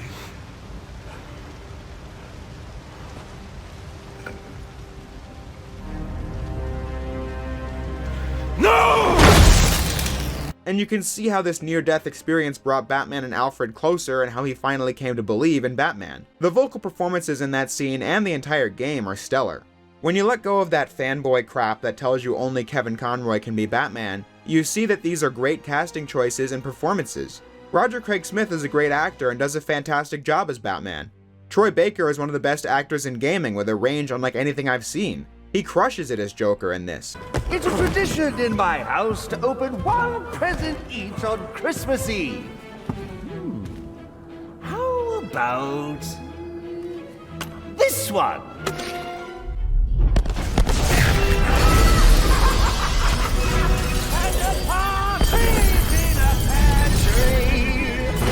How many lives did you just take? None! I think that was just a little stocking stuffer. A construction site blocking my view. And for me and many fans to be mad that it wasn't Kevin Conroy in this game is defeating the point of Batman. Kevin Conroy knows this about Batman. Batman and his accompanying cast of characters are more than any one group of actors. These are international icons and have been played by dozens upon dozens of people who bring their best foot forward to bring these characters to life. He and Troy Baker played Batman and Joker in the Assault on Arkham animated film, and when doing press for it, Kevin Conroy put it better than I ever could. I mean, working with Mark was so incredible for so many years. We had such a great symbiotic relationship. He fed me, I fed him, and I always thought, this is the definitive Joker. Sure. And then I saw Heath Ledger Yeah. in the film, and I thought, oh my God, Right. this is taking it to a whole different realm. And then I worked with Troy, and it's just watching other actors bring things to it. Everyone enriches it in their own way. Absolutely. And it's so interesting to see how different actors have different but similar takes on the same character, because the characters is kind of a given. Sure. But it's watching different people approach it from their way. The actors, we are our tools. They always say that. You know, you are your instrument. And all you have is your imagination and your emotions that you bring to the character. So it's been great working with you to see what you bring to it. He was never mad that Batman and Joker were played by dozens of different actors. He understood their power as pop culture icons. So why should I be? Just another one of the many lessons I learned growing up. All this culminates in a great climax where Batman and Gordon team up and take down Bane and Joker. This interaction between Batman and Joker was one of my favorites. You might learn that we're not so different. You might learn something about yourself. You need to learn to shut up. Ending on the note of Gordon realizing that Batman can be a symbol of hope for a rotting city. Exactly how you'd expect this story to end, but it feels satisfying anyway. At least to me. And that's my point in all this. Arkham Origins is perhaps too much like Arkham City. I totally see why, at the time, people didn't really vibe with it, and I didn't either. But I think time has been kind to Batman Arkham Origins. And this is a good game. Do I see why WB has left it behind? Yeah, it's pretty clear that this game, from their end, was more or less a fiscal report filler game, but I think in revisiting Arkham Origins, it's quite easy to see a damn good game. And for me, that's all I really want. I obviously have more love for Arkham City and even Asylum, but I think Arkham Origins is a great time at the end of the day. It's got things I like and don't, but none of that would ever deter me from revisiting it when going back to the Arkham series. I don't know if WB will ever bring Arkham Origins back, it seems pretty unlikely, but I hope they do someday because I think the game is worth people's time if you're looking for a good Batman game, or if you have your fill of the previous games but still want to play a game with these mechanics. It'll certainly keep you busy, but that's really all I have to say on Arkham Origins. Damn good game that only makes its quality more apparent with time. Now, I'm sure everyone's expecting Arkham Knight to be the next on my list, but first, I figured I'd take some time to cover the spin-offs. When a video game franchise becomes popular, in the eyes of the executives, there's only one natural thing to do, and that would be spin-offs. It's an age-old practice, and the Batman Arkham series is no stranger to it. I said last week that Arkham Origins is the forgotten entry in the series, but that's only if you count the core installments. There are other games with the Batman Arkham branding on them that I've never played before today, but we're spotlighting 2 games before tackling Arkham Knight next week. First, you have Batman Arkham Origins Blackgate, released on Nintendo 3DS and PlayStation Vita in 2013. And then, Batman Arkham VR on the PlayStation VR in 2016. I'm obviously going to start with Blackgate since it came out first. I remember back in early 2013 that I caught wind of rumors regarding Blackgate before the console origins. Headlines were something like, 2D side-scrolling Arkham game on the way, and I was thinking, hell no, that sounds like trash. But then it turned out that we were going to get a proper Arkham game on the consoles, Batman Arkham Origins, and that Batman Arkham Origins Blackgate was a fully unique handheld adventure from Armature Studios that took place a few months after Arkham Origins. I never heard about this game being particularly good, so I never played it. I mean, an Arkham side-scroller doesn't sound like a great idea, so why would I bother? That remained true in 2014 when Arkham Blackgate was given a remaster on PS3, 360, and PC. The PC port was how I played Blackgate for the video, and now that I finally sat down and played it, what did I think of it? 3 months after Batman beat all the assassins and stopped the Joker at Blackgate in Arkham Origins, he now has a working relationship with Gordon. Trouble arises as Catwoman makes her debut stealing a thing that captures the attention of Batman as a chase across the rooftops leads to her being arrested and sent to Blackgate, where a riot is now ongoing as Penguin, Black Mask, and the Joker are now fighting over territory inside the prison. Batman makes his way there and has to rely on the aid of Catwoman to sneak his way through the facility and take these goons out. As for actually playing the game, I went into this with almost no expectations, and after 30 minutes, I was thinking, wait, something is wrong. And by the hour mark, maybe an hour and a half, I realized, wait, this game fucking sucks. To be fair to it, it starts off promising. A 2.5D Arkham game doesn't have to be a death sentence necessarily. When I first started this game, I thought it could be okay. The free flow combat works decently in the 2D space. Flying from enemy to enemy works pretty much the same in 2D as it does in 3D. Same with countering attacks, stunning enemies, quick-firing gadgets, and so on. The opening chase between Batman and Catwoman is everything this game should have been. It's a linear level where you have to fight enemies and then make your way to a stealth section and then fight more enemies after that. If the game did that, I'd find it much more engaging, even if I don't think it's that great. The combat is okay, but it never evolves past the opening because you don't unlock extra moves or combo finishers throughout the game. You don't use experience to level up anything in this game. You could say that's because it's the handheld game, but I don't see why you couldn't have at least one takedown in combat. Instead, you have to cape stun and beat down most of the enemies in the game. In stealth, the mechanics feel really clunky too, as you have to find ways to go up and down and around enemies in 2D, and it's really slow and pretty boring. It's a decent attempt at 2D Arkham controls, but it fails to stick the landing because it's not interesting enough to last an entire game. Once more, you could say again that it's the 3DS game, but there exists a truckload of games made for the 3DS that don't suck, and I don't think that this is one of them. Once Batman reaches Blackgate, it's all over for this game. Blackgate is separated into 3 main areas, and they're all huge maps because this game is a Metroidvania. The kind of design where you're in an open space and have to explore around to find things you need to progress and backtrack and use those things to get to places you couldn't before. Every area has a new gadget to find that helps you do just that, and each area has collectible secrets to look out for anyone curious. It's a genre that hits more often than it misses because that puzzle-like structure is inherently satisfying. As a matter of fact, Arkham Asylum is a game often praised for its Metroidvania design that helps the first game stand out from the rest of the Arkham series that decided to go full open world. But Blackgate is just not one of those times where it works. The levels in this game are bland and boring. Areas all look very similar and dull and just offer little engaging content. You spend most of your time running around and around and around. Really, Batman? There are guys who have been in the infirmary here for 40 years who move faster than you do. This is a game where once you beat up the enemies along the way, they disappear from the game forever, so backtracking is boring because nothing is happening on the way there. But then the combat is mediocre anyway, so that would only band-aid the problem of a really boring map. One that I had a difficult time even reading how I was supposed to get around. The deluxe edition came with this 3D Metroid Prime styled map that still left me confused, even if it's better than the 2D map that the 3DS and Vita versions had. But like I said, there's very little engaging content while you play the game, or even variety. You can barely use new gadgets in combat, they have their dedicated functions, and that's it.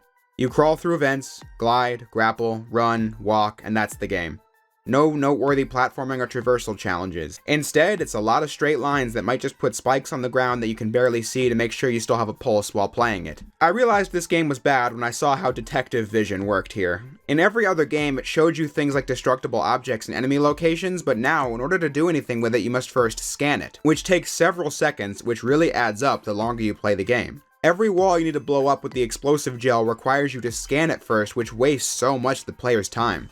And if you played the game on a 3DS or a Vita, you had to use the touchscreen to activate the scan mode, which took up even more time than doing it with buttons like you can in the console version. I got so confused at many moments where you had to run between different rooms and scan things, like disarming the bombs the Joker placed around the warden when I could barely tell where I was even supposed to be going. Or the times you had to navigate a sewer maze and just know all the right spots to scan and hit with gadgets. When I reflect on any aspect of this game, I just think it sucks. For example, I think the pacing is horrible. I was going after Black Mask and he hid behind a door that required me running all the way out of the current area, running all the way through an earlier area to find an upgrade, and then running all the way back out the way I came and then all the way back through the level Black Mask is in, with almost nothing but running forward on the way there. The simple mechanics have worn out their welcome less than halfway through the story. The cutscenes are 2D illustrations that look just fine, but I've seen better motion comic cutscenes on the PlayStation Portable. The boss fights are simple patterns that you die against almost instantly if you don't figure them out right away, and in the case of Black Mask, I'm not exaggerating. And this is strung together by a plot where really nothing happens at all. Batman shows up, takes out every villain, and then you've reached the end of the game. Something they must have realized because the whole plot is building up to Batman and Catwoman getting into the Arkham wing at Blackgate.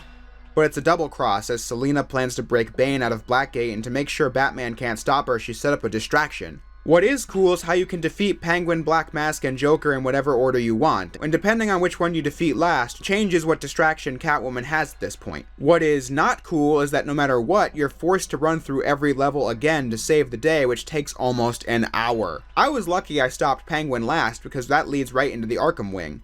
If I didn't, I'd probably have to run all the way through this area again to reach the Arkham wing, only to be told to play every level again to rescue some hostages. Just such a padded out slog. The reward for all this being a supremely easy Catwoman final boss, where Batman is then introduced to Captain Rick Flag, who's working with Amanda Waller to create Task Force X, something that the post-credit scene of Arkham Origins also was setting up. There wasn't much payoff either though, because all that came of Task Force X in the Arkhamverse was the Assault on Arkham movie, which released in 2014 that took place way later in the timeline than the Arkham Origins era, so you wouldn't even need these games as backstory for it. Though while I'm on that note, I thought the movie was pretty cool. Not one I'd watch more than once, but it was enjoyable for what it's worth, especially seeing how it was faithful to the art design of the first Arkham game. But as of now, we have the actual Suicide Squad game from Rocksteady that takes place in a post-Arkham Knight world, a game that I don't think looks even slightly good. But all that matters in the short term is that this setup receives no payoff in the game, so Batman just goes back to business as usual. Which meant that once I beat the game, I was desperate to shut it off, uninstall it, and never touch it again. I get that I'm being harsh here, but I'm just giving my honest opinion on the game. If I wanted to, I could just say it's a handheld game, therefore it's not worth criticizing, and to a certain extent, I agree with that. I mean, the game has no stakes attached to it, it's just an Arkham side game that I'll forget everything about come this time next month. But like I said earlier, there are good 3DS games. That alone isn't a reason a game can just suck and drain every ounce of energy from me. Plus, it's also on Steam. There's a chance somebody buys this because of that Arkham branding, just curious to try it out. And my recommendation is, don't. It's so boring and offers almost nothing to players in 2023, and really barely did in 2013. But this wasn't the only handheld Arkham, it's just the only one I'd ever consider playing. The Arkham games were home to mobile phone games too, like Arkham City Lockdown, Arkham Origins, or the wholly original Arkham Underworld starring the villains. I'm not gonna say the games are bad without having played them, because mobile games have their audience, but I have an interest in mobile games that you could measure in negative integers, so I'm clearly not the target demographic. So I'm not going to bother playing these at all. But where I am going to close this video on was a game developed by Rocksteady, released only 1 year after Arkham Knight and was their most recent title before the upcoming Task Force X Defeat the Justice League game. I am of course talking about Batman Arkham VR from 2016. This game being developed by Rocksteady made its carrying the Arkham name have a little more weight because that should mean it would be a title worthy of the Arkham name, right? I would bet this game was actually a lot of people's first exposure to VR in the modern age, since it was one of the early games released for the PlayStation VR when it launched in 2016. It was formerly an exclusive too. Now it's on PC as well. And I was going to play it on PC as well until I realized that this would require me tracking down a PC VR headset compatible with the game, because the game is a few years old now, which I thought was going to be a real headache, so I opted not to. I don't have a friend with a PSVR headset, so it wasn't going to be as cheap as my last run-in with VR from a few months ago. So instead, I opted to just bite the bullet and grab myself a PlayStation VR, busted out my PlayStation 4 and hooked up everything and played the game on PS4 via PSVR. You'd think, with my being a massive PlayStation fan, that I'd have already been an early adopter of PSVR and PSVR 2, but I never even owned a PSVR before today and probably won't buy the second one until it's a lot cheaper, or until RE4 Remake is out in VR, I guess. The reason is that VR as a concept was never something that really grabbed me. It just seemed like a gimmick you'd play at a house party and that was it. My first time ever using VR was a few months ago when I played Resident Evil 4, the original, speak of the devil, on the Oculus Quest 2. I had a great time with that. But still, it didn't feel like VR was for me. I thought using the PlayStation VR was nostalgic, mainly because the controllers are recycled from the PlayStation Move accessory that the PS3 used for motion gameplay, which were put to great use in VR, but this is me just giving my thoughts on the 7-year-old headset and controllers, not the Batman game. So what did I think of that? Well, this game sucks. Blackgate was the game I thought sucked because of what was in it, but VR is a shit game because of what's not in it. Arkham VR is not really a game, it's a tech demo. The game launched for a retail price of $20. I just got this game on PSN for $5 because it was on sale, and even then I felt ripped off. The fact that the game itself is a budget title kinda makes up for the fact that it's so barren in content, but not fully. While I was playing Arkham VR, I thought it was neat. Similar to Resident Evil 4, being inside of a virtual space is just cool.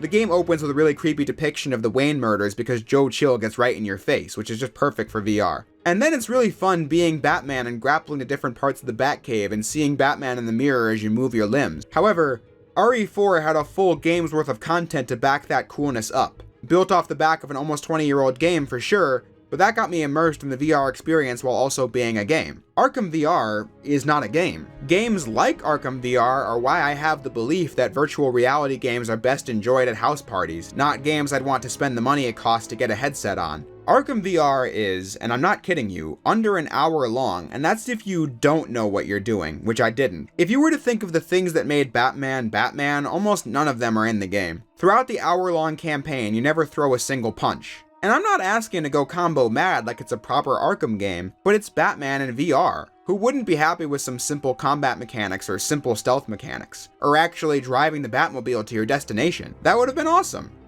But things like that would be included in a full game, and Arkham VR is not a game, it's a tech demo. The only content in this game is investigating crime scenes, which to be fair, is the game they set out to make. They said in the interviews they were trying to move away from the melee combat element of Batman in favor of a pure detective kind of game. And that could have worked if there were more cases to solve and mysteries to figure out as a player. But what we actually got consists of solving the murder of Nightwing as you replay the scene, you explore the morgue at the GCPD and reconstruct this bomb, and then try and find Robin in the sewers. But all that really entails is looking around and pushing a few buttons. Besides that, you basically just watch the entire game while you wear a headset to do so. I had no noteworthy reactions throughout the footage because there wasn't much to react to besides some jump scares. It's a game of absolutely nothing. Plus, it has a story that makes no sense if you haven't played at least Arkham City and Arkham Knight. The plot is Batman having a nightmare before the events of Arkham Knight where he kills Nightwing and sees Robin die and then goes insane and turns into the Joker because he was poisoned with Joker blood and Joker died in Arkham City, and then the plot line is resolved in Arkham Knight as Batman puts his clownish demons to rest.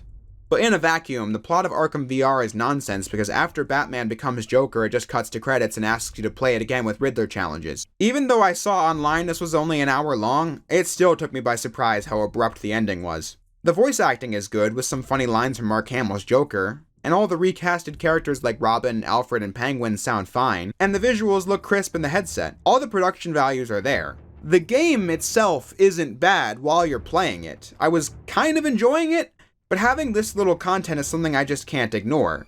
This is not a game, it's a tech demo that people paid $20 for.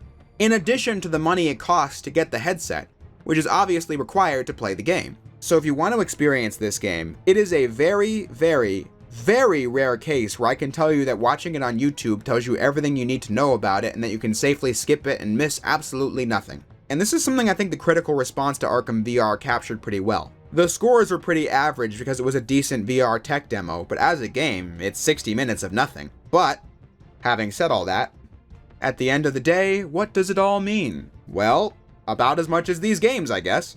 I like to do complete retrospectives when doing a franchise, cover the weird and obscure ones, because I think it's fun to do. Maybe you'll uncover a good game left behind, or a really terrible one met with the same fate. Or giant balls of zilch like I did today. But since this is the Arkham VR segment, I thought now would be a good time to insert my thoughts on the newly announced Arkham Shadow. It's nice to see Roger Craig Smith back as Batman. I thought he was great in Origins and Blackgate, but otherwise, there isn't too much for me to be excited about here. This is a MetaQuest 3 exclusive game. Now on the one hand, VR games have come far enough since 2016 that I will be curious to see if it's going to be a real Arkham game this time and not the glorified tech demo that Arkham VR was. And from this recently released interview, it turns out that there will be full Arkham combat and traversal, just adapted for VR.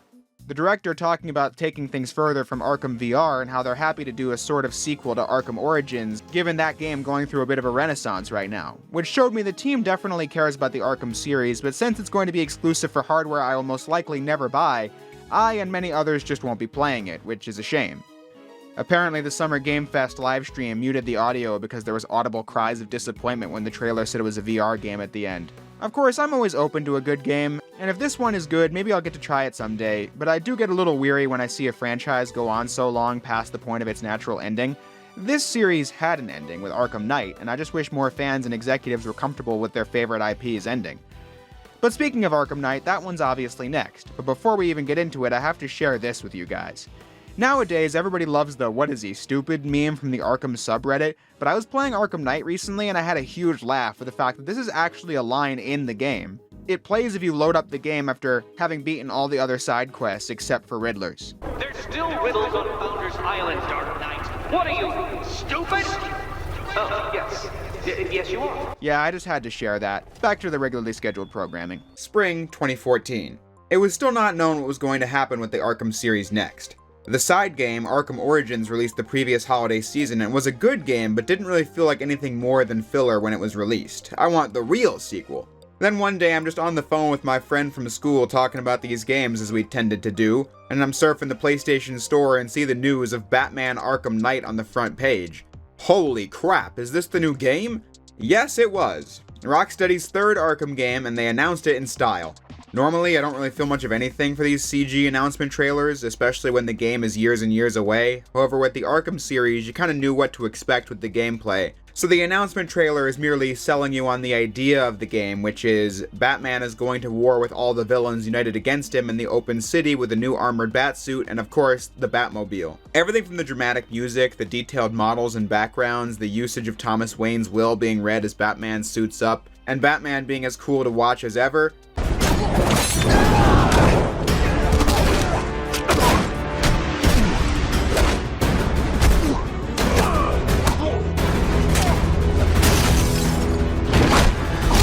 Got me instantly hyped.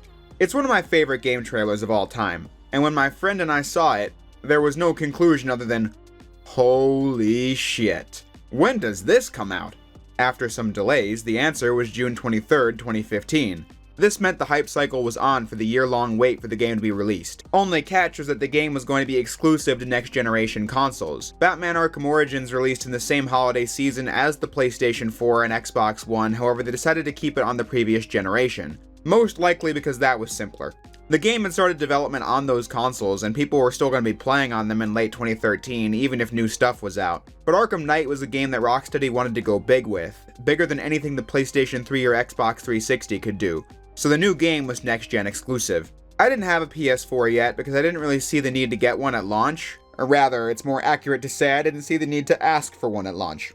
But this game was quite the motivator. The PlayStation 4 was the top item of my Christmas list in 2014, and with that I also got The Last of Us Remastered, which became a favorite game of mine and remains so to this day. But that didn't mean I was taking my eyes away from the true prize, Batman Arkham Knight. If I had to think about the games I was most excited for in the pre-release, this is definitely one of them, if not at the top of the list. I feel like the only thing that could possibly compare was Sly Cooper Thieves in Time. Mainly because I acted very similarly for both games before they released, as in scouring the internet for articles and blog posts every day to make sure I didn't miss even a scrap of news or information regarding this game. Arkham Knight in particular having a ton of fake leaks that felt super fake even as a 14-year-old, like, oh yeah, the Justice League's in this game, it's gonna be awesome.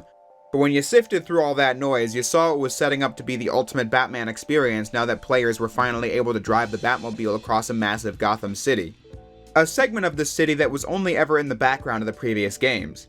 And the story looked to be super hype because they kept stressing that the Joker is dead post Arkham City and he's not coming back. Instead, the game is finally going to be focusing on the rest of Batman's foes teaming up against him in the ultimate plan led by the Scarecrow. He was absent from the plot of Arkham City, but there was an Easter egg towards the steel mill that showed he was up to something. Now he's teaming up with a whole new villain called the Arkham Knight, who the game was named after. Whether it be trailers, gameplay, or even store posters and displays, it just looked so frickin' good. What could possibly go wrong? Well, the reviews came out before launch and most of them were near perfect scores, except GameSpot's, which gave the game a 7 out of 10, and said it perfected nearly everything about the series but relied way too much on mundane Batmobile gimmicks. I remember that because to the average fanboy, which I was at the time, a hyped up game getting a 7 out of 10 is roughly equivalent to the start of World War III. That score got some people pretty upset, even though the game wasn't out yet. But the takeaway that the GameSpot critic had certainly foreshadowed how a lot of people ended up feeling about Arkham Knight. But that controversy didn't even hold a candle to the debacle that took place once the game was released. It was on PS4, Xbox One, and PC. Console versions launched great, but on PC, it was bad. Even on the newest graphics cards the market had to offer at the time, players were getting horrendous frame drops and unstable performance. When Arkham Origins came out, the game was less polished than expected, as it was just very buggy at launch, which I somehow completely forgot to mention in my video on that game, as it no doubt contributed to the game feeling kind of meh compared to the very polished Arkham Asylum and Arkham City. I didn't run into many issues playing Origins the other week, so it just slipped my mind entirely. But regardless, Arkham Knight PC was on a whole nother level compared to Origins' launch because it was so bad that it was pulled from sale and recalled, Warner Bros. Issuing refunds to any players throughout 2015. Something WB had to have known was coming. QA testers claimed that WB knew how bad Arkham Knight was on PC but simply thought it was good enough to sell, which obviously backfired. This was after 2 whole delays, I might add. The game was supposed to release in late 2014, but was simply not in a good enough state to run on the consoles and got delayed to early June 2015, but later delayed to late June 2015. Not really sure how much of a difference those extra few weeks made, but my point is that the game had drama surrounding it before and when it was released. Eventually, the PC port did relaunch in 2015, and it is just fine. In fact, that's how I played the game for the video. The only thing I could say I didn't like about playing it on PC was the textures would take a long time to become their high-res versions up close. But otherwise, I was playing at 1440p at 60 FPS with almost no issues. Wish the PS4 version got a next-generation patch for PS5, but alas. Even with all that drama from the launch of the game, it didn't really matter to me because I didn't play on PC back then. I got the game on PS4 the morning it came out and I played the ever-living shit out of this game. Let's say I had the game in my hands at like 10 o'clock in the morning, and I don't think I did much of anything besides play the game until 2 AM. This game was addicting as all hell. I couldn't even tell you the amount of hours I put into this game back in 2015. I just played it till the buttons broke off the controller. I played it almost all summer long, unless I was playing Mega Man, and that was the only other thing I played with frequency besides Batman at the time. But throughout all those hours of Arkham Knight playing, which did include getting 240% completion, I might add, I did feel something was wrong with Arkham Knight. When I played it the first time, I thought this was one of the greatest achievements in the history of video games, but as time went on, I felt like Arkham Knight, even with all its many positives, was kind of disappointing. My expectations were a 100 out of 10, and so when reflecting on some of the gameplay and story choices, I couldn't help but feel let down. This video will explore what this game did that was so great, where I felt it let down, and why I just love it anyway now. So let's begin. It's been 9 months since the Joker's death at the end of Arkham City, and Gotham was relatively quiet afterwards. But behind the scenes, the Scarecrow, who survived his encounter with Killer Croc in Arkham Asylum, has been hatching a plot to destroy Gotham from within by threatening the city with a more potent chemical weapon than ever before. The city's evacuated, leaving only the criminals in town, and it's up to Batman to stop almost every villain he's ever faced alongside a new foe, the Arkham Knight, who has supplied the Scarecrow with a militia force to command. And so Batman must fight against this army with a superpowered bat tank, setting up the journey for Arkham Knight. Even now, 8 years since Arkham Knight released, I think this is one of the most beautiful games ever made. Of course, the PC version allowing you to play it at a 4K resolution and higher frame rates than the original consoles ever did helps with that, but even when playing on a PlayStation 4, it is a jaw-dropping game. And I don't think that just boils down to the technology they had to work with. The artists behind the game just created a beautiful world and knew how to use that technology to best bring it to life. Gotham is massive in this game, but every inch of it is something you want to see and explore. The art team said they wanted to create a world that felt out of time compared to our world, but familiar at the same time, and I think they really succeeded at that. An example of what I mean is that Gotham is full of bright neon lights and giant screens that display ads like our world today, but the ads shown feel like something you'd see in decades past in terms of fashion and artwork. That's something the animated series had also tried to do with its visual design, and it helps Gotham feel like Gotham City and not an open world based on a real world location that a lot of other games have. It's constantly raining in Arkham Knight, and the way the rain pours in the Batsuit looks so convincing and realistic. The way the cape moves with the wind while gliding and reacts to moving at different speeds and angles just looks so much better than anything the previous games could do. The game has more enemies on screen than ever before, the cutscenes are almost entirely rendered in real time, so you go from gameplay to cutscenes instantaneously, never breaking the immersion, and the loading screens aren't super long either. Visually speaking, I think Arkham Knight is one of the best looking games I've ever played. It was the moment that the 8th generation of consoles really began for me. It was just the game where you played it and were like, wow, this could not have been done before. This is why we buy new consoles. And I think this game was that game for a lot of people last generation. But the detail does not stop at the graphics. Batman has never been more fun to play in a game than Arkham Knight. I said in the City video that Arkham Knight was largely a refinement on the foundations City created that were a massive leap from what Asylum had done before, and I'd say that is sort of true when replaying Knight, but I also believe that's an oversimplification for reasons I'm about to explain. This is definitely some of the most refined combat I've played in a game. Even in City and Origins, there were those few times where the free flow system might hit a snag and I'll lose my combo for reasons that weren't my fault. Knight smooths out every rough edge the experience had in previous games.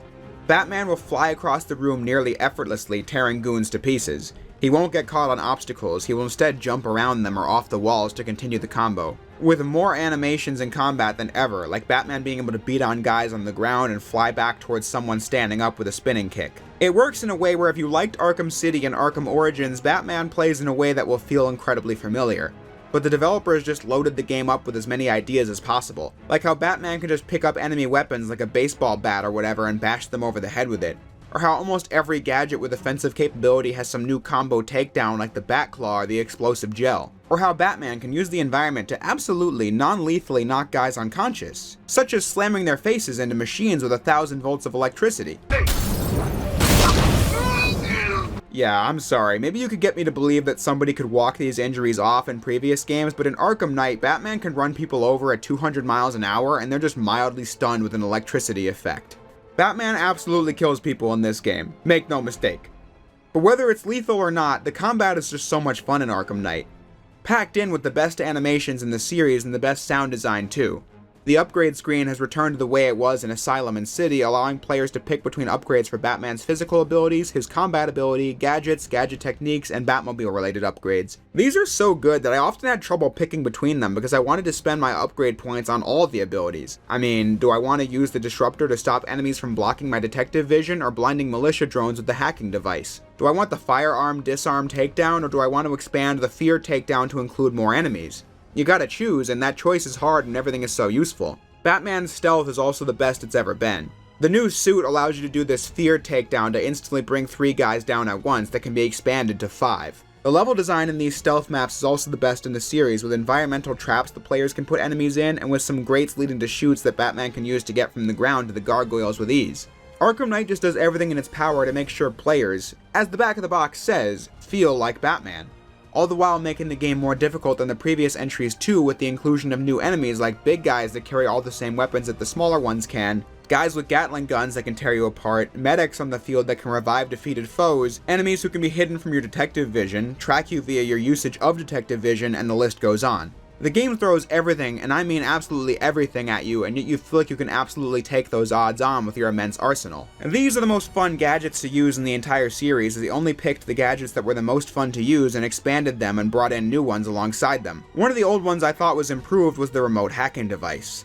The cryptographic sequencer Batman used in previous games served the same function but was never used outside of hacking doors. The new gadget can do all that, but also activate and deactivate machinery that can be used for offensive or defensive capabilities, like activating escalators that enemies are standing on, or locking enemies in a room. That feature can be used in tandem with the new voice synthesizer to lead enemies into traps. The Disruptor has been expanded to do a lot more than just deactivate guns, but you'll have to choose which of the enemy's abilities you want to disable with your limited ammo. Other gadgets that were also great, like the remote electric charge or the ice grenade, do what they were already capable of, and it works because they were good before. And then less useful gadgets like the sonic batarang have been removed. But of course, the mother of all tools at Batman's disposal is the Batmobile. What are you doing? Evening the odds.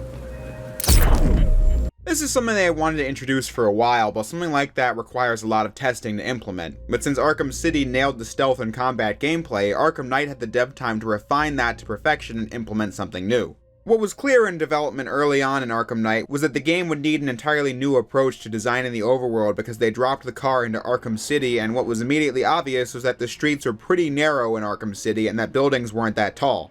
The game was designed around Batman on the ground and gliding over everything, so the streets in Arkham Knight are much bigger and the buildings are a lot taller to make room for Batman ejecting from the Batmobile and not being on top of the world. Traversal as Batman has never been better in this series. Gliding has been a core part of Batman's abilities since Asylum, and Knight manages to make both that and driving work together.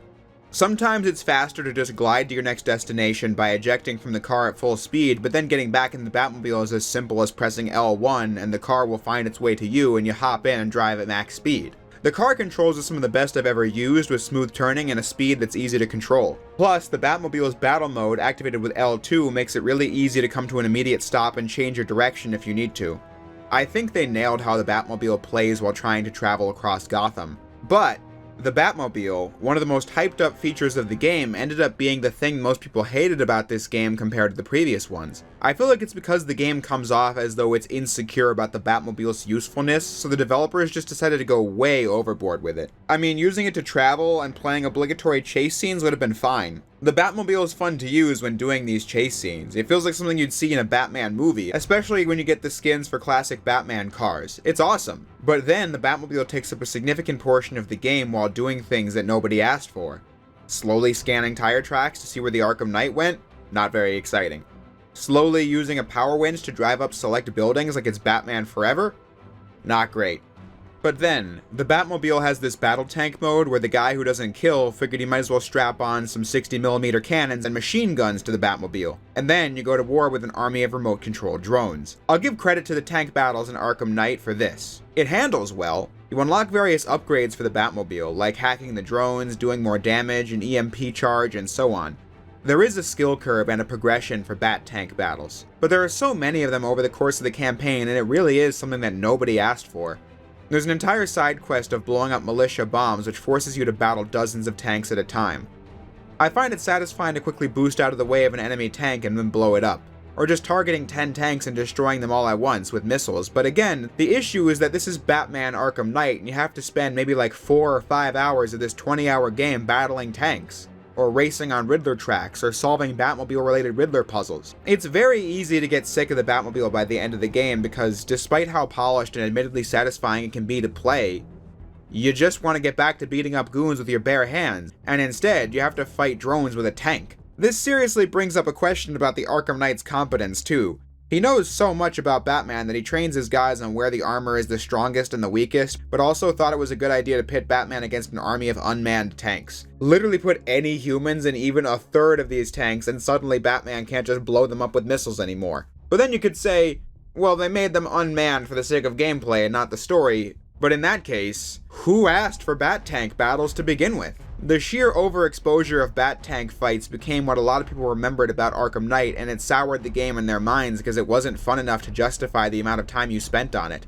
I felt like that for years, which was a big thing I was let down by in this game, especially because of the fact that the Batmobile robs the game of boss fights. This was a huge thing the game disappointed people on. There are no boss fights in the entire game where you just get to go head to head with a villain. It was so shocking when the game came out because we all know Asylum absolutely shat the bed with boss fights. But then City was such an improvement in using the combat engine and the gadgets to create memorable encounters. But then Arkham Knight comes in and has almost no battles with villains unless the villain is treated like an ordinary goon like Two-Face. What does happen is you battle the Arkham Knight in a tank with the Batmobile multiple times, and that is just so anticlimactic after all the build-up the story and marketing had done for Batman and the Arkham Knight. What was really funny about it was that after the Arkham Knight is defeated, Deathstroke returns to control the militia and you also only battle him in a tank. And then he's defeated in a cutscene. And this was the moment where a lot of players looked back at Arkham Origins and thought to themselves, maybe that game wasn't so bad. It had some awesome boss battles, including the best fight in the series against Deathstroke, who absolutely sucks in Arkham Knight, getting one of the worst fights in the series. This was yet another thing that soured me on Arkham Knight. The fact that it had all these villains, and yet so many of them were disposed of in cutscenes or are wasted on Bat Tank fights. Except for Riddler. You actually get to pummel him for once in this game, which is glorious. But on the subject of the Riddler, side quests are in abundance throughout Arkham Knight, and in order to see the true ending of the story, players have to complete all of them. For many of those, that's pretty simple. Once a quest unlocks, if you start it immediately, you'll be able to gradually do more and more of them alongside the campaign, to the point where by the time I had completed the main story, I had already finished most of them. Compared to my first playthrough in 2015, where I largely was gunning for the main story because I didn't want to get spoiled on anything. Having said that though, I think some of the quests in this game can be a bit repetitive. The Two-Face one, for example, sees you stop 3 bank robberies, and all of them have the same gimmick where the alarm is covering up the noise you make so you can be louder in your stealth. But then, Dent cuts the alarm and you have to pick them off quietly. It's the same exact gimmick 3 times, and of course the militia ones like destroying their bombs are very tedious because of the Bat Tank gameplay. I don't think the side quests are bad in Arkham Knight, but I do think they aren't the most exciting thing in the world. Just carried by it being Batman Arkham Knight, which is a fun and satisfying game. My favorite quests in this game are the ones where Batman teams up with another character, like how Batman and Nightwing fight against Penguin and Killer Croc, or how Batman and Catwoman are forced to fight against the Riddler, Batman and Robin having to take on these new Jokers at the film studio. I also remember being let down by the integration of the other heroes when the game came out. I thought what would happen was that every sidekick would be a major part of the gameplay and have their own quests and be able to explore Gotham, but in hindsight, that was definitely expecting too much. Instead, having Batman team up with the various characters for specific missions feels right at home. Like, each quest is its own episode, and then some of them include sidekicks and some of them don't. Fighting with 2 characters feeling effortless as you can switch between them with the press of a button and keep your combo going on, or just wait till the tag team takedown is made available.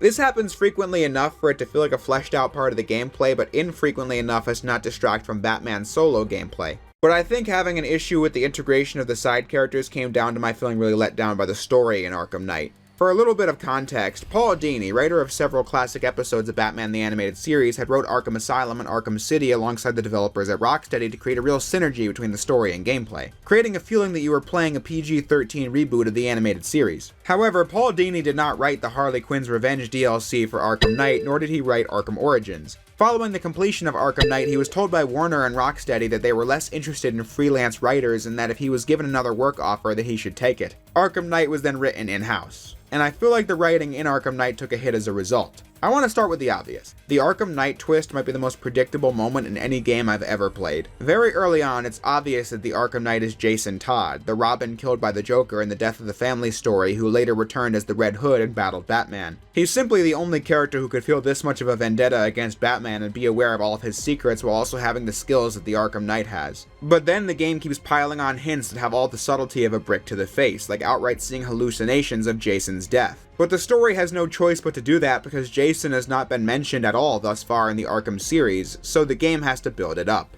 It just felt like a huge letdown because of how in almost every interview for this game, the developers claimed they had come up with an entirely original character with the aid of DC, really leaving behind a stamp on the Batman mythos besides the games themselves, only for it to be Red Hood with a new name, made worse by how the story comes off as though it believes it's a lot more clever than it actually is. You see Batman and Alfred stumped for like 18 hours of gameplay as to who the Arkham Knight could possibly be, when you've guessed it after 1 hour.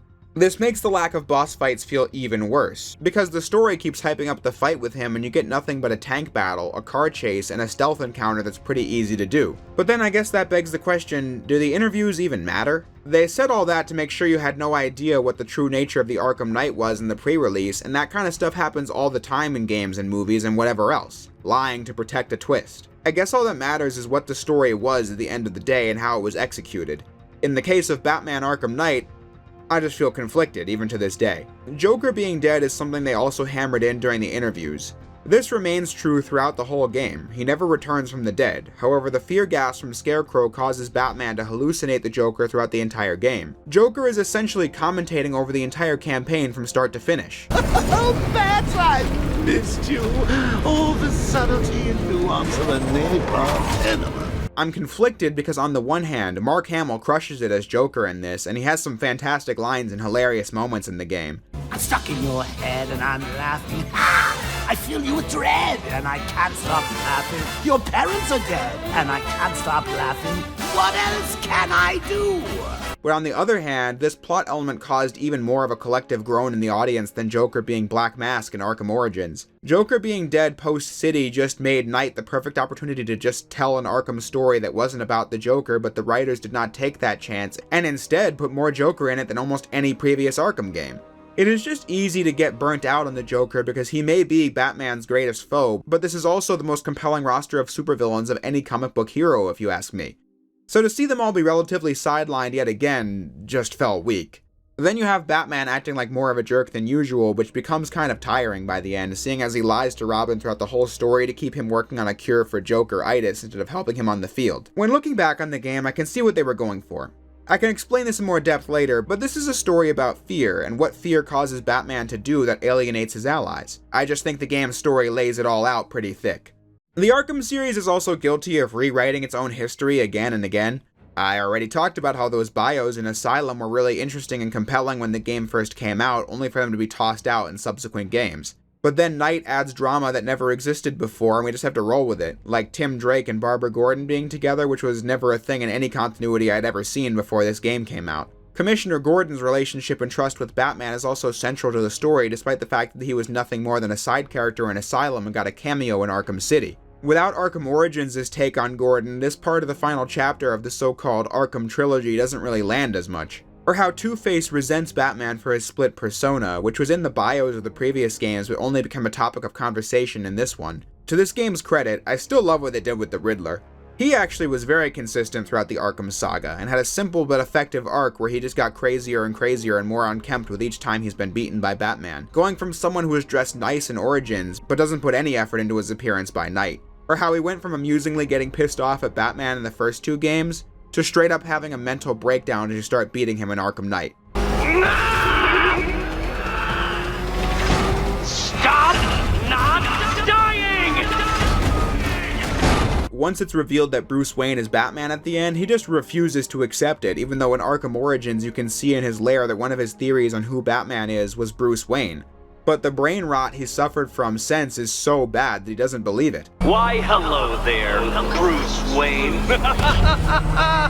A noble effort, Batman, but did you really believe that I, the Riddler, would fall for such a nakedly implausible charade?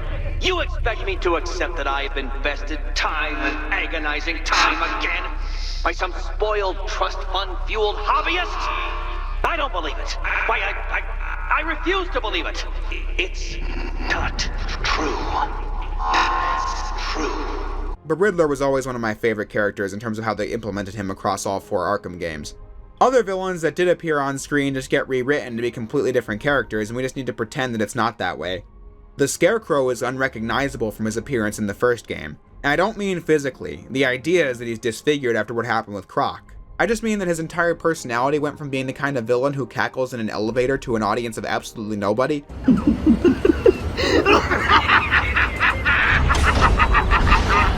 Why fight it, Batman? You're as crazy as the rest of us. You need us as much as we need you. To this soft-spoken monster maniac. Tomorrow, this will seem like child's play. Gotham, this is your only warning.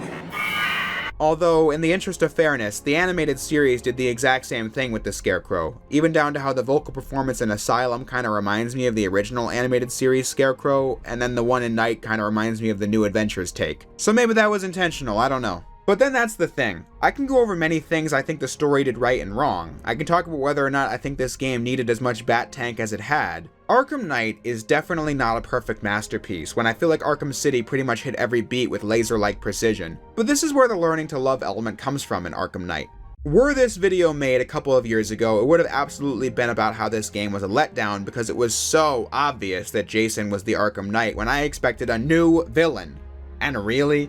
Joker commentating on the whole game? Guess they just needed to have Uncle Jay hog all the airtime for another game. But as the last few minutes have shown, it's not that these are things I don't believe. I still think the writing on the Arkham Knight reveal was kind of shit, not gonna lie. But what is an unmistakable fact about Arkham Knight is that I have played this game for an uncountable amount of hours, playing it for weeks after it released in 2015. Fully completing all the side content, which I never did for any of the previous games. In fact, I have come close to fully completing Arkham Knight multiple times over the last several years. Whenever I pop in Arkham Knight, I'll be addicted to playing it for days, and I do not do that for games I thought were a letdown. I simply don't play games I don't like as much as I have for Arkham Knight.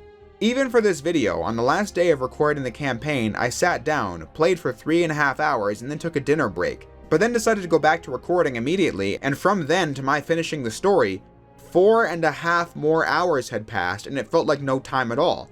And that's because Arkham Knight is an addicting game, helped by the fact that the game has like 50 or more hours worth of content. The main story and side quests will take you 20 hours if you know what you're doing, but then you get a bunch of DLC campaigns that are all fun and allow you to play as other characters like Harley or Red Hood or Batgirl.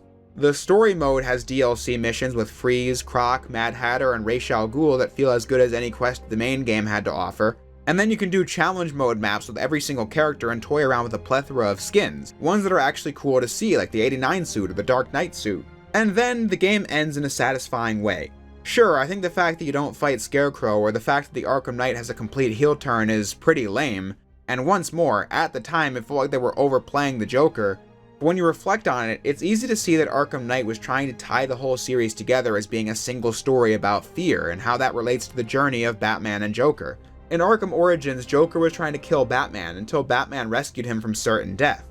In that moment, Joker became obsessed with Batman because it seemed like that was the first time anyone ever did anything for him. So he kept raising the stakes by finding new ways to try and hurt Batman and everyone around him just for the fun of it, which led to him poisoning himself with Titan in Arkham Asylum, and the result of that is what was killing him in Arkham City. Poisoning Batman and Gotham with his blood was his last act to ensure he left his mark on the city and Batman, even in death. And Batman never killed him for a fear of what he would become if he ever crossed that line. It's basically just the paradigm the Joker described at the end of The Dark Knight that's core to their dynamic in most incarnations. Arkham Knight used the Scarecrow as the main villain to highlight this point. They could have used this as a chance to do a rerun in the Scarecrow scenes that people loved in the first game, but instead used Scarecrow as a way to explore Batman's fears in a more personal way.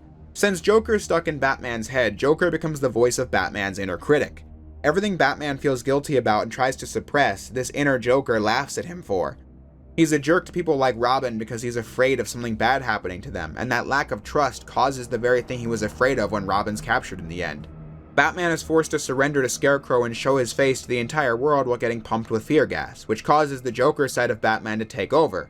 But then Arkham Knight shows the audience what the Joker was afraid of most of all, being irrelevant. He did all this horrible monstrous shit because he liked the attention. Flooded on fear gas, we play as the Joker finding out that nobody cared that he died and that nobody mourned him besides Harley, who's a lot more competent as a villain now that he's dead. Batman regains control of himself and literally locks the Joker away in his mind, finally dooming him to irrelevance for good. On the 6-year journey between the release of Arkham Asylum and Arkham Knight, there were moments I thought that didn't land. Like how it wasn't my favorite twist for Joker to be the villain in Arkham Origins and all the stuff I've gone over before.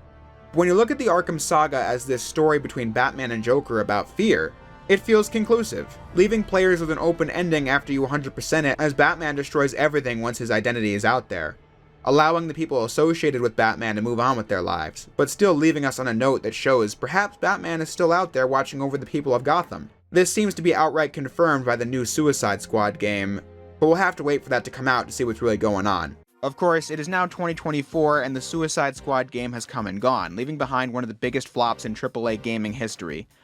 Jason Schreier of Bloomberg did an excellent article last month on why Suicide Squad Killed the Justice League was doomed to failure, starting with WB trying to force the squad into a household name around the middle of the last decade, them forcing this game into the live service shooter genre when Rocksteady previously excelled at single-player action games. The company ballooning in size, poor leadership, leaders abandoning ship before impact, delays, a pandemic, and a game that just didn't look fun to play. In the pre-release, I kept waiting for this game to click with me, but it just never did. It didn't look like anything I'd ever enjoy playing, so despite the huge advertising campaign, I couldn't be asked to buy it. Especially since these live service superhero games have regularly crashed and burned, like Avengers or Gotham Knights, a game I did play and thought was fucking awful.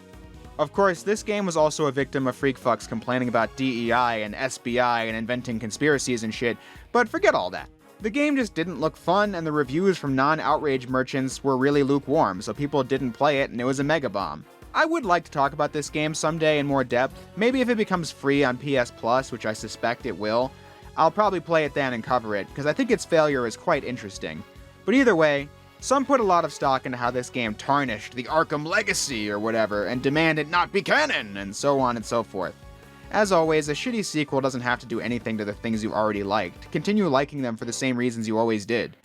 Speaking for myself, a sequel I have no interest in is never going to stop me from enjoying fun action games, which the main Arkham games were. That's all I really have to say. But that's irrelevant when discussing Arkham Knight. A game that I think, while not perfect, is fantastic. It's just about everything I'd want from a game, as I find it addicting to play, a visual spectacle, and gives you a lot to talk about and think about, which Arkham Knight has done for me ever since it first came out, and is the ultimate culmination of a studio perfecting everything they had built up over the course of 6 years, starting out as a relatively unknown studio in Arkham Asylum, but then making two of the biggest and best-selling games of the last decade. That passion for Batman and making a great product shines through in the whole trilogy. And through it all, I did learn one thing from Arkham Knight. I said before that I started feeling the game was a letdown because of just how hyped I was for it. But it was after this game that I pretty much stopped getting to that level of hype. You know, every year there are always games I'm excited for, but never again did I do that thing where I'd soak up all the info related to a game and be so invested in it in the pre-release. Now I just think, oh, that looks great, looking forward to that, and usually leave it at that. Because that level of hype is almost guaranteed to leave you disappointed because the game will never live up to the high expectations you have for it if you spend all that time thinking about all the ways you want it to go, and then the game will obviously never live up to those standards. So when I replay Arkham Knight already knowing how it all goes down, I can just play it and see that it's a fantastic game. One that rounded off a near-perfect saga of games. But that pretty much covers my thoughts on Arkham Knight. So in closing, I hope people enjoyed the rerun of the Arkham Retrospective. Next up is a pretty big project that all Sonic fans should look forward to. So in the meantime, I'll close by saying what I always do. If you made it this far into the video, I thank you for watching and I'll see you next time.